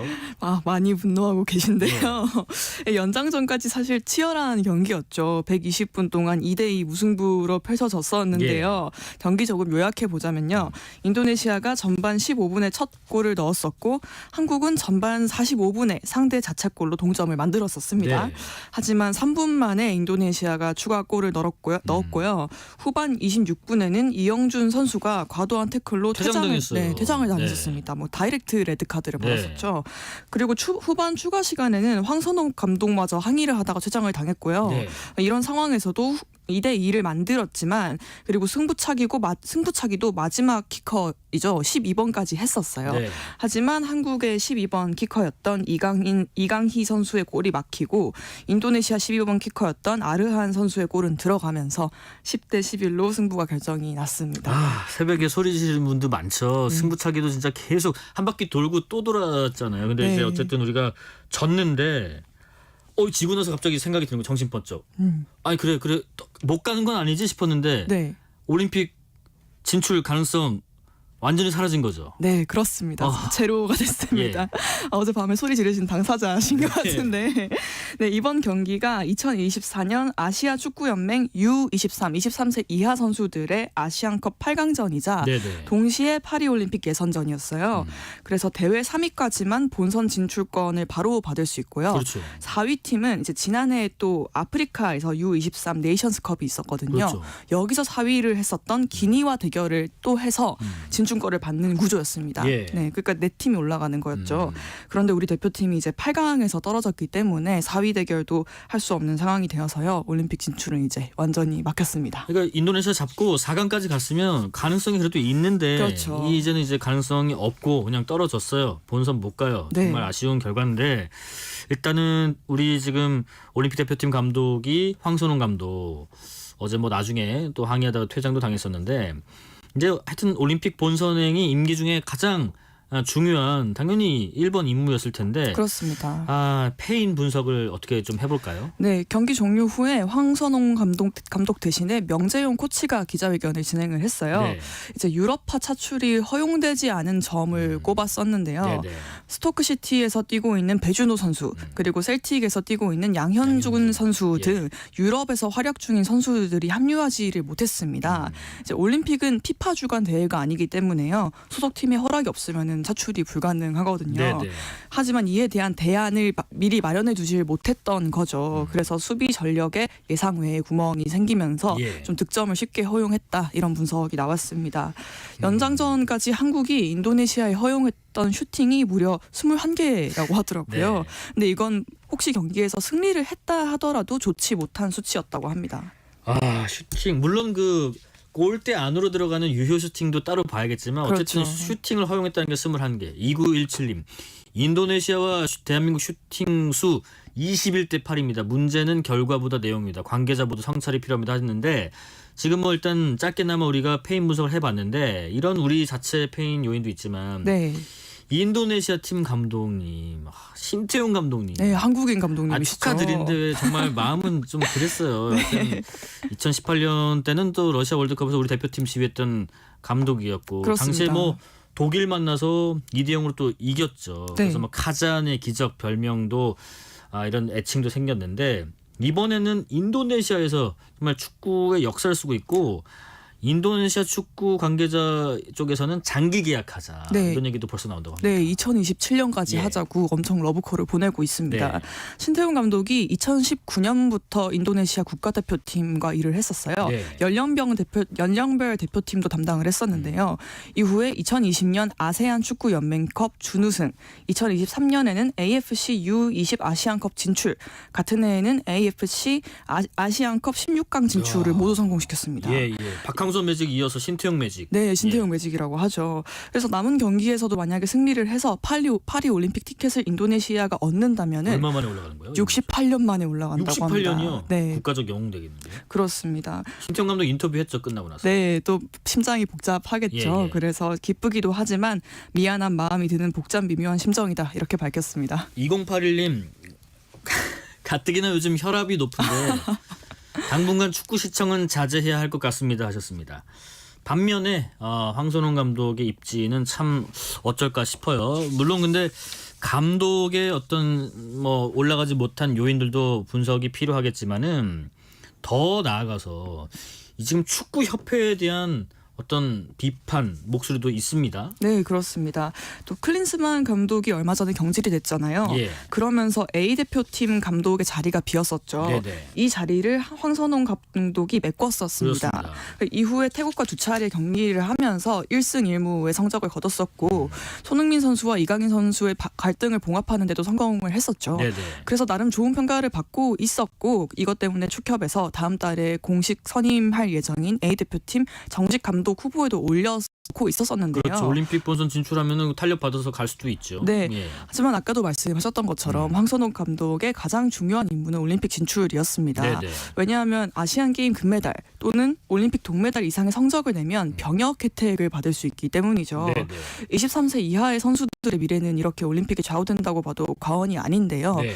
그러면 당연히 이제 올림픽에 집중을 했어야 하는데 A 대표팀의 임시 감독도 맡고 있고 U23 팀 대표팀 감독도 겸직을 하고 있으니까 아무래도 흐트러질 수밖에 없었다 이런 비판이 나오고 있습니다. 네네. 그래서 이런 결정을 밀어붙였던 축구협회가 좀 무리수를 둔 게 아니냐 그런 지적도 나오고 있습니다. 예, 축구협회에 대한 비판과 성찰의 목소리도 들어봤고요. 다음은 오랜만에 날씨 관련된 얘기네요. 뭐 3월에는 이렇게 추워. 그래서 뭐 네. 봄엔 언제 와 이랬는데 또 말을 괜히 했나요? 4월 되니까 왜 이렇게 더워? 혼란스럽죠. 그래서 오늘도 막 26도까지 올라가고 하던데 서울 같은 경우는요. 근데 이번 주말에 여러분들 한낮 기온이 30도까지 오른다고 합니다. 지금 그러면은 예년의 4월 날씨하고는 차이가 얼마나 나는 건가 싶기도 해요. 네, 평년 4월에 최저 기온이 8도 정도고요. 예. 최고 기온이 17.9도인데요. 올해 4월은 최저 기온은 5.5도 더 예. 낮아졌고요. 더 낮아졌고. 최고 기온은 29.4도입니다. 10도 이상이 그렇습니다. 차이가 나네요. 네. 4월 최고 기온이 29도를 넘긴 것이 2016년 이후로 8년 만이고요. 그리고 서울의 경우에는 역대 4월 최고 기온이 2005년에 29.8도거든요. 예. 근데 이번 주말에 30도에 달하면 이 기록도 깨질 것으로 보입니다. 지금 저랑 같은 생각하신 분들 많으시죠. 아니 4월부터 이러면은 이번 여름은 어쩌라는 거예요. 그렇죠. 예? 이번 여름은 얼마나 더 더울지도 그렇고 그리고 왜 이렇게 최고 기온이 높아진 건지도 혹시 분석이 나오던가요? 네, 역시 기후위기의 여파인데요. 원래 이 시기에는 따뜻한 남풍이 한반도로 들어오는 때입니다. 네. 현재 한반도 주변의 해수면 온도가 그런데 평년보다 1에서 3도 정도 높거든요. 초여름에 가까운 온도라고 합니다. 남풍 자체가 원래 따뜻한 성질을 가지고 있는데 네네. 평소보다 더 뜨거운 바다를 통과를 하면은 온도가 더 올라가겠죠. 그래서 바다가 초여름 온도이기 때문에 바람도 날씨도 여름처럼 더워진 것이라고 합니다. 해수면 온도 뭐 평년보다 1, 3도 뭐 그 얼마나 돼? 아니요. 해수면은 이런 그냥 기온하고 다르게 네. 정말 1도 0.몇 도로 정말 민감하게 바뀌더라고요. 어쨌든 날씨는 이렇게 더 따뜻해지고 더워졌는데 아까 최저 기온이 평년에는 8도 정도 4월에. 근데 5.5도까지. 왜 평년보다 최저 기온은 떨어진 거예요? 네, 이것도 역시 사실 기후이기 때문인데요. 네, 제트기류라고 많이 들어보셨을 것 같아요. 네. 이것이 약해졌기 때문입니다. 이 제트기류는 높은 고도에서 빠르게 흐르는 공기의 띠인데요. 네. 바다의 해류 같은 역할을 하신다고 보면 될 것 같아요. 네네. 근데 이 제트기류가 원래 북극의 찬 바람이 남쪽으로 내려오는 것을 막아줍니다. 하지만 북극의 얼음이 녹게 되면은 이 북극과 그 아래 중위도 지역의 기온차가 줄어들어서요. 제트기류가 약해집니다. 네. 그럼 이제 마치 댐이 묻어진 것처럼 찬바람이 아래로 내려오게 되겠죠. 네네. 이것 때문에 올해 꽃샘추위도 유독 춥고 길어졌었고요. 4월 최저 기온도 떨어진 것이라고 합니다. 그래서 우리가 한번 다뤄봤었던 이야기 벚꽃 네. 또 유독 늦게 피기도 했었고요. 또 지난해는 너무 빨리 피어서 소식이 전해졌었는데 어쨌든 지금 뭐 벚꽃, 목련, 개나리 같은 뭐 봄에 피는 꽃들 때를 참 못 맞췄었던 것 같고 네. 앞으로 또 주변의 어떤 풍경이 조금씩 변화하지 않을까 싶기도 하고요. 제주도는 뭐 벌써 아열대림으로 변할 가능성이 있다 이런 얘기가 나오네요. 네, 국립산림과학원의 연구 결과인데요. 예. 평균 기온이 4도 정도 오르면은 제주도와 남해안 일대는 아열대림으로 변한다고 합니다. 근데 이미 바다에서는 남해안 바다에서는 네. 아열대어가 자주 보이고 있어요. 열대어가요? 네, 네, 그래서 관련해서 이제 어민들도 뭐 대책을 세우고 있는 중이고요. 네. 아열대 작물 농업도 이제 적극적으로 시작하고 있습니다. 뭐 애플망고, 요새 제주도산 애플망고 이제 보이실 거예요. 네. 혹은 바나나. 그리고 최근에는 사탕수수도 시작했다고 합니다. 사탕수수요? 네, 뭐 인도 같은 데서 있던 것이죠. 근데 반면에 이제 추운 지역에서 자라던 침엽수림의 면적은 줄어들 것으로 보이는데요. 현재 한반도의 침엽수림 면적이 36.9% 정도 됩니다. 네. 그런데 이게 2050년 되면은 지금 속도라면은 28.5%까지 감소할 수 있다고 합니다. 제주도산 사탕수수 한번 맛봐야겠습니다. 네. 마지막 뉴스는 국제 소식입니다. 이스라엘과 하마스 전쟁에 대한 최근 소식인데요. 이스라엘군이 가자 지구에 대한 대규모 공격 준비를 마쳤다는 소식입니다. 네, 그렇습니다. 구체적인 목표물은 예. 가자 지구의 최남단에 있는 라파라는 도시인데요. 네. 이 라파는 하마스 지도부가 은신해 있기 때문에 하마스의 최후 보루 이렇게 여겨집니다. 네네.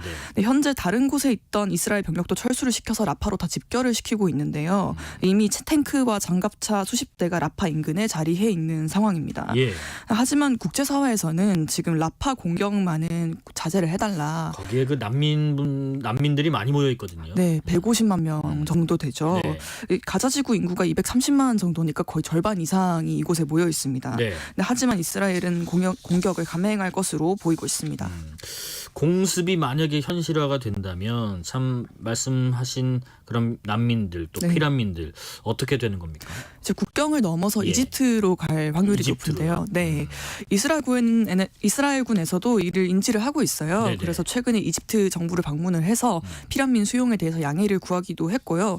또 라파 인근에 이스라엘군이 피난민을 위한 대규모 텐트촌을 만들고 있기도 합니다. 이게 워낙에 국제사회 비난이 심하다 보니까 이를 피하기 위해서 좀 선제 조치를 하는 모습인데요. 네. 그래도 실제 공습이 시작되면은 대규모의 민간인 인명 피해를 피하기는 어려울 것으로 보입니다. 지금 뭐 이스라엘의 이런 움직임 때문에 미국에서도 뭐 상황이 급박하게 전개되고 있다 하던데 예를 들면 뭐 친팔레스타인 시위를 벌이던 대학생 수백 명이 체포됐다는 소식도 있거든요. 네. 시위 규모가 수백 명. 어느 정도 되는지도 궁금합니다. 네, 상당히 큽니다. 예. 이제 미국 전역에서 수십 개의 대학이 참여를 하고 있고요. 네네.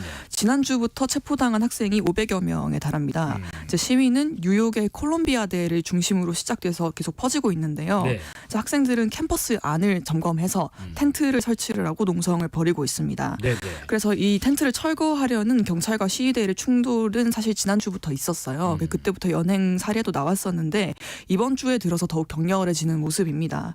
현재 시간 25일에는 보스턴의 에머슨대에서 시위대 108명이 체포가 됐고요. 예. 학생들이 저항을 하면서 경찰관 4명이 다쳤습니다. 그리고 로스앤젤레스의 서던 캘리포니아대, 남캘리포니아대에서는 93명, 오스틴의 텍사스대에서는 기마 경찰까지 출동을 해서요. 네네. 57명이 연행이 됐습니다. 이 각 대학의 이제 학생 단체들이 시위 현장 영상을 SNS 계정에 많이 올리고 있는데요. 이걸 살펴보면 상당히 진압 과정이 좀 거친 편입니다. 네. 학생들을 바닥으로 밀친다거나 물리력을 행사하는 장면들도 많이 보이고요. 애틀랜타의 에머리 대학에서는 최루가스와 테이저건이 사용되기도 해서 좀 논란이 되고 있습니다. 네, 시위를 벌이고 있는 대학생 수백 명이 체포되고 있다는 소식까지 전해드렸습니다. 여기까지 말씀 듣겠습니다. 지금까지 박유진 애증의 정치클럽 에디터였습니다. 고맙습니다. 고맙습니다.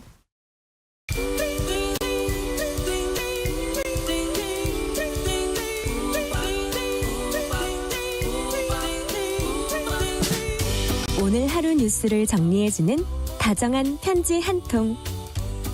KBS 일라디오 뉴스레터 K.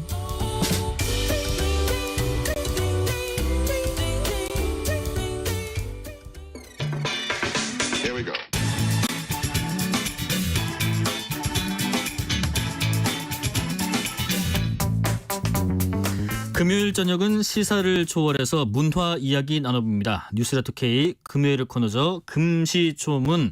어디 가도 못 듣는 문화 이야기 전해주실 박희아 대중문화평론가 모셨습니다. 안녕하십니까? 네, 안녕하세요. 네. 어제 그 기자회견 보셨어요? 그쵸, 봤죠. 몇 번 보셨어요?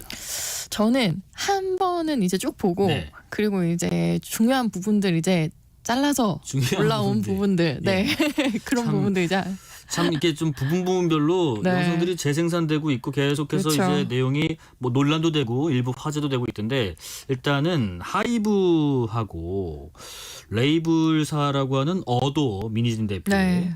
여기 간의 갈등 이야기를 오늘 좀 해보려고 합니다. 일단은 기자회견에서요. 민희진 대표의 입장 뭐 여러 얘기 많이 했지만은 네. 어떻게 좀 요약해 보면 될까요?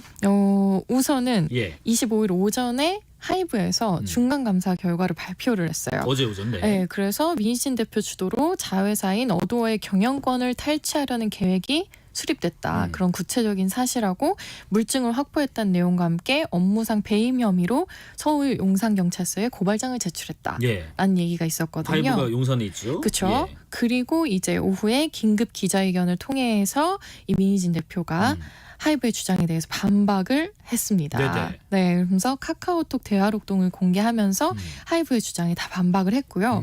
오늘 아침 라디오 인터뷰에도 출연을 해서 입장을 발표했는데 예. 이 말이 참 인상적이에요. 어떤 말이요? 하이브가 속된 말로 한 사람을 이렇게 담그려고 한다라는 표현했습니다. 참 여러 가지 표현들 많이 했는데 네.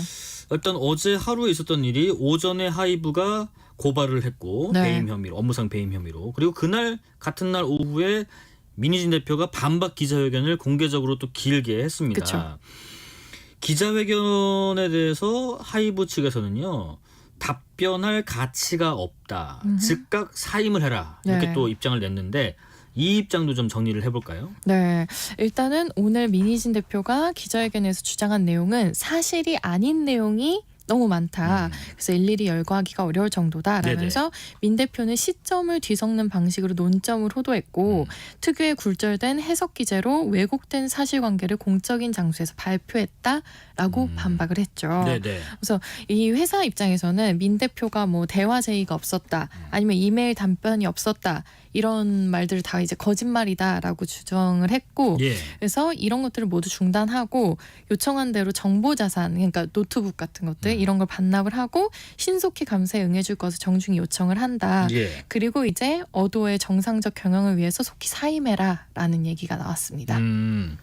특유의 굴절된 해석 기재로 왜곡된 사실관계를 발표했다라고 네. 하이브 측에서 반박 입장을 냈는데 어쨌든 이번 갈등에서요.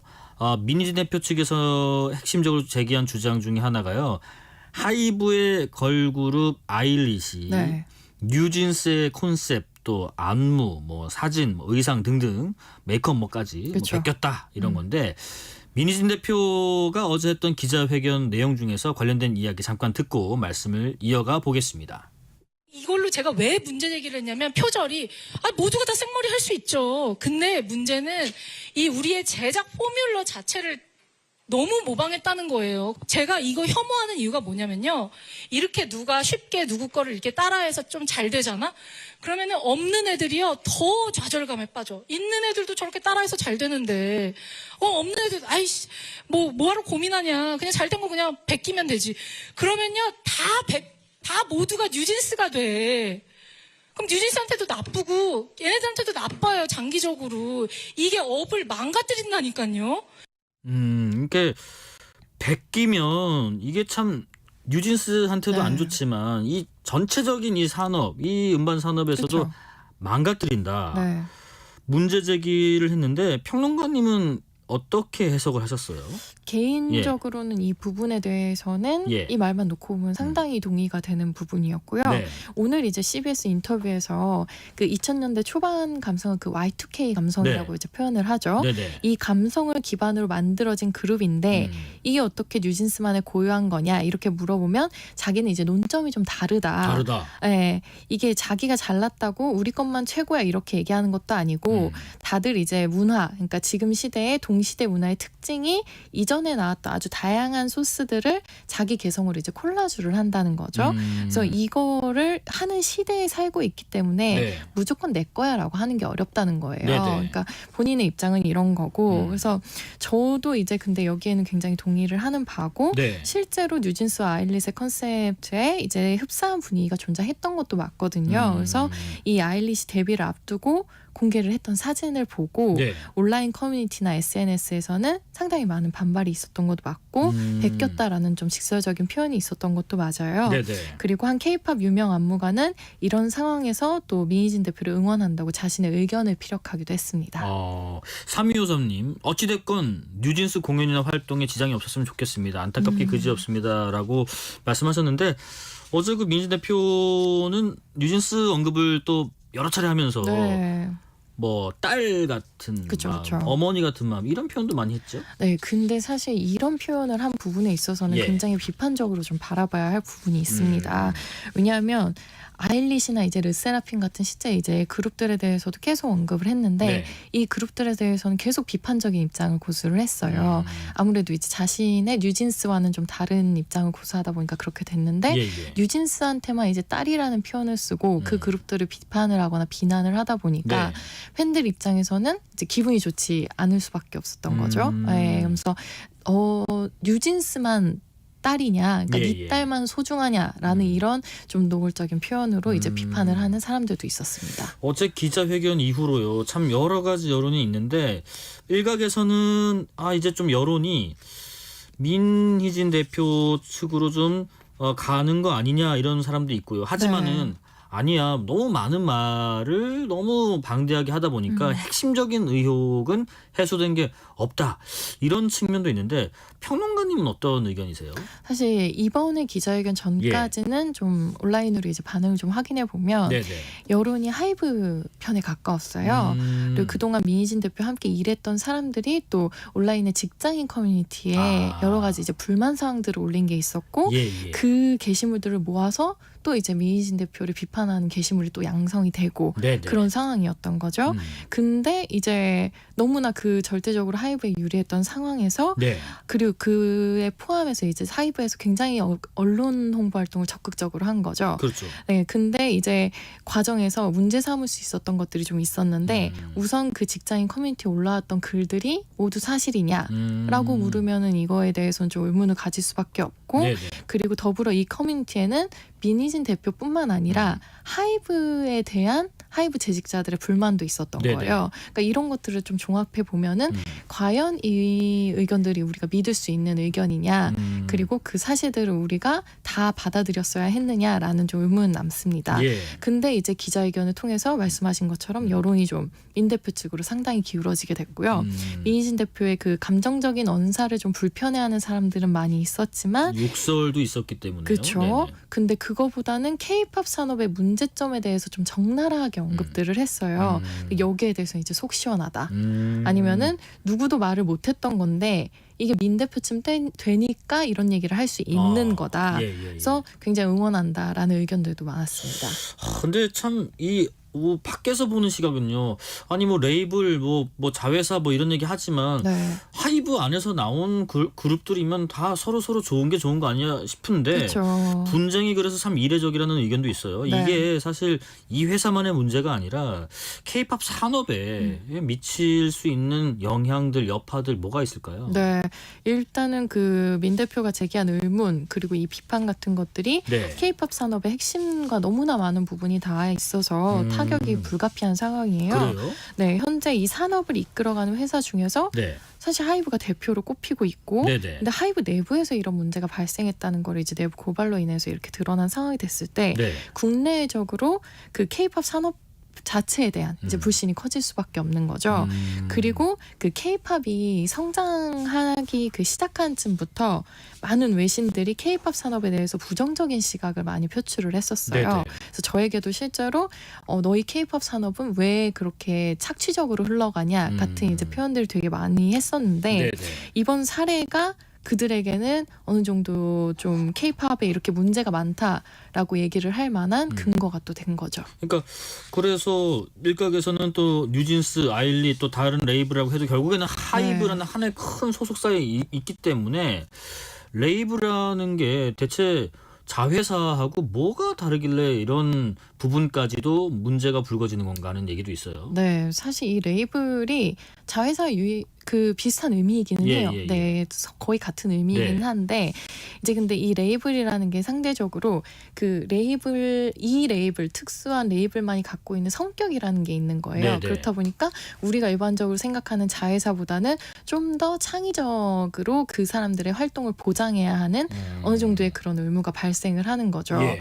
그러니까 한 회사에서 많은 레이블을 갖고 있다고 생각했을 때 이들의 그 창작하는 부분에 있어서의 그 뭐랄까요 창의성들을 보장하지 않으면은 사실 이 레이블들을 많이 가지고 있을 필요가 없잖아요. 예를 들면 하이브에 BTS가 있으면 BTS의 그쵸. 색깔이 있는데 어떤 A라는 레이블이 있으면 그 레이블에서는 네. 또 다른 색깔을 내는 그룹들을 계속 만들 수 있다, 특화할 수 있다, 뭐 그쵸, 이런 그쵸. 개념. 예를 예, 들어서 방탄소년단 BTS가 이제 예. 빅히트 뮤직에 소속이 돼 있으면은 예, 예. 또 다른 레이블이 이제 세븐틴이 속해 있는 플레디스 엔터테인먼트가 있고 네. 그리고 또 우리가 너무 잘 아는 지코라는 이제 가수가 수장으로 있는 네. 또 코즈 엔터테인먼트가 있어요. 근데 이렇게만 듣고 봐도 BTS와 지코와 뭐 세븐틴의 색깔이 다 너무 다른 거죠. 예. 예, 이런 식으로 이제 하나씩 보장이 돼야만 이게 전체적으로 모여서 하이브라는 되게 다채로운 하나의 이제 모회사를 만들 수 있다 이런 개념으로 생각하시면 될 것 같습니다. 어제 또 그 민진 대표가 그런 지적도 했어요. 뭐 팬들이 그 뭐 포토카드, 네. 뭐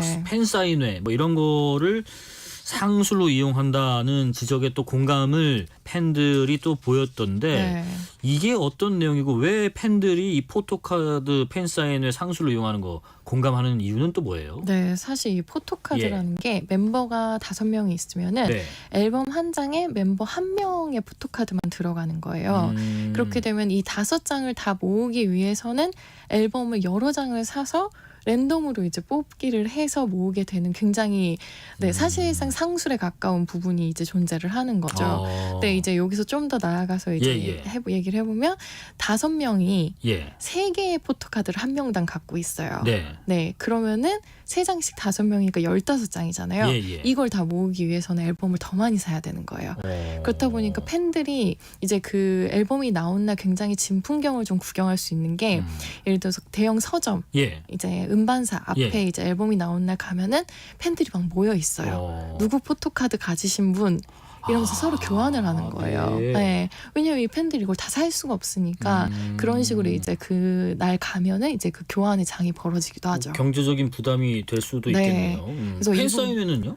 팬사인회는 앨범을 예를 들어서 뭐 여러 장을 사야만 당첨 확률이 높아진 또 그런 랜덤의 투표 형태로 또 띄기도 하고요. 네네. 네, 그렇다 보니까 뭐 팬사인회를 이번에 예를 들어서 5번을 진행을 한다. 네. 그러면은 매 팬사인회가 있을 때마다 또 앨범을 수십 장, 수백 장씩 사게 되는 그런 또 이것 또한 어떤 면에서는 진풍경이 벌어지기도 하죠. 아, 그 앨범을 사야지 팬사인회 갈 네, 수가 맞습니다. 있어요? 네, 그걸 이제 투표를 해서 네. 이제 추첨이죠. 투표가 아니라 추첨을 해가지고 거기서 한 명을 뽑는 건데 그런 상황이 놓이다 보니까 자신의 투표에서 추첨 확률을 높이려면 여러 장을 사야 되잖아요. 네, 이런 경우도 있고 뭐 다양합니다, 사실. 그래서 뭐 업계에서 뭐 교란이 온다 어제 민 대표가 뭐 그쵸. 그런 얘기를 한 것 같은데 네. 그런데 업계에서는 뭐 이런 내용들이 잘 지적이 안 되는 편이었는지 어제 왜 민진 대표는 그런 얘기까지 했을까요? 그러니까 하이브와 어도어 사 간에 어떤 갈등만 얘기하지 않고요. 산업 네. 전반에 대한 얘기까지 했을까요? 네, 사실 그 동안에 예. 이 업계에 대한 불만 사항들이 많이 이제 표출이 된 거라고 예. 봐요. 그리고 이런 문제를 지적함으로써 이제 자신과 지금 대적 관계에 있는 그 하이브의 윗선들. 그리고 이 엔터테인먼트 업계를 지배하고 있는 네. 그 임원들에 대한 불만을 한꺼번에 이제 표출한 거라고 볼 수 있죠. 그러면 어떻게 예상하세요? 지금 민 대표와 하이브 간의 관계 앞으로 네. 어떻게 전개가 될까요? 이 부분 사실 굉장히 쉽지 않은 부분이기는 예. 한데 좀 단순하게 그럼에도 불구하고 좀 바라보면은 뭐 이대로 사실은 두 사람은 사이가 좋지 않아지겠죠. 예, 예. 네, 사이가 좋지 않아질 것인데 문제는 이제 그 민희진 대표 같은 경우에는 네. 이제 하이브를 나오게 되면은 네. 뉴진스는 하이브에 남게 되잖아요. 네, 이 상황에서 오히려 민희진 대표를 걱정하기보다는 뉴진스의 입장이 좀 곤란해질 수도 있겠다. 그런 걱정을 좀 하게 됩니다. 그래서 민 대표가 이렇게 긴급하게 기자회견 나선 네. 것도 뉴진스 때문이라고 이야기를 하던데 음반 예약 판매가 오늘 시작돼요. 또 모레 맞습니다. 신곡 뮤직비디오가 나오는데 컴백 일정도 잡혀 있을 테고요. 네. 뉴진스 컴백 일정에 대한 뭐 차질도 예상이 되나요? 아니면 그런 거는 크게 영향을 안 미칠까요? 네, 사실은 당연히 이제 내부에서 영향을 끼치겠지만 외부적으로는 안정적으로 흘러가고 있다는 인상을 줘야만 또 하이브 자체도 이제 뭐 안정적이라는 상황을 이제 보여줄 수 있을 테니까요. 네. 그리고 하이브도 뉴진스의 컴백에는 딱히 차질이 발생하지 않을 것이다라고 좀 자신 있게 말했습니다. 이번 기자회견 보면서 뭐 K-팝 산업에 어떤 변화를 이끌어내지 않을지 또 주목도 되는 부분도 있던데 이런 부분은 좀 바뀌어야 될 것 같다고 공감하신 부분이 혹시 있으세요? 네, 사실 그 많이 돌아다니는 그 클립들 중에서 네. 영상 클립들 중에서 네. 민 대표가 가장 강력하게 주장했던 부분을 좀 보고 갈 필요가 있어요. 네네. 이제 그 고위직 이 남성들이 대부분을 차지하고 있는 이 환경에서 여성 창작자가 힘들었던 점에 대해서 얘기를 했거든요. 근데 이게 참 재밌는 게 이 업계가 소위 말하는 여초업계의 대표적인 전형인데 네네. 산업의 실무진들이 여자인데 이제 오히려 유리천장이 있어서 임원에는 이제 여성들이 올라가지 못하는 그런 풍경이 벌어지고 있습니다. 네. 그래서 여기에서 민 대표가 굉장히 유일하게 성공한 여성 중에 하나인데 네네. 이런 상황에서 이 여성 소비자들이 대부분인 이 환경을 이 여성 창작자가 또 어떻게 끌어갈 수 고민해봐야 있을지 된다. 네 그렇습니다. 여기까지 말씀 듣겠습니다. 뉴스레터 K 금요일의 코너 금시초문 박희아 대중문화 평론가와 이야기 나눠봤습니다. 고맙습니다. 감사합니다. 오늘 뉴스레터 K 여기까지고요. 5675님 청취율 조사는 뉴스레터 K 적극 협조하겠습니다 하셨고요. 감사합니다. 7530님 매일 듣는 애청자입니다. 오늘 생일인데 축하 한 번만 해주세요. 남자친구도 없고 친구들은 바쁘고 가족은 캠핑 갔어요. 나 홀로 생일 파티를 위해 마트 가는 중입니다. 축하하고 싶어요. 7530님 생일 축하드립니다. 축하드려요. 2번 말씀드렸어요. 아주 축하드립니다. 좋은 저녁 보내세요. 8026님 뉴스레터 K 들으면 나이 먹은 저도 유식해지는 것 같습니다. 귀가 트이는 느낌입니다. 감사합니다. 자 1부에서요. 세계 금연 정책 이야기 해봤는데요. 강한 정책보다 좋은 금연 방법 의지를 가지라고 하셨습니다. 스스로 끊는 걸 것 같습니다. 끝곡으로 건아들의 금연이라는 노래 준비했고요. 치킨 쿠폰 받으실 분들 뉴스레터 K 홈페이지를 확인해 주시고요. 오늘도 여러분과 함께 세상을 읽어봤습니다. 7530님 생일 축하해요. 지금까지 뉴스레터 K KBS 김용준이었습니다. 고맙습니다.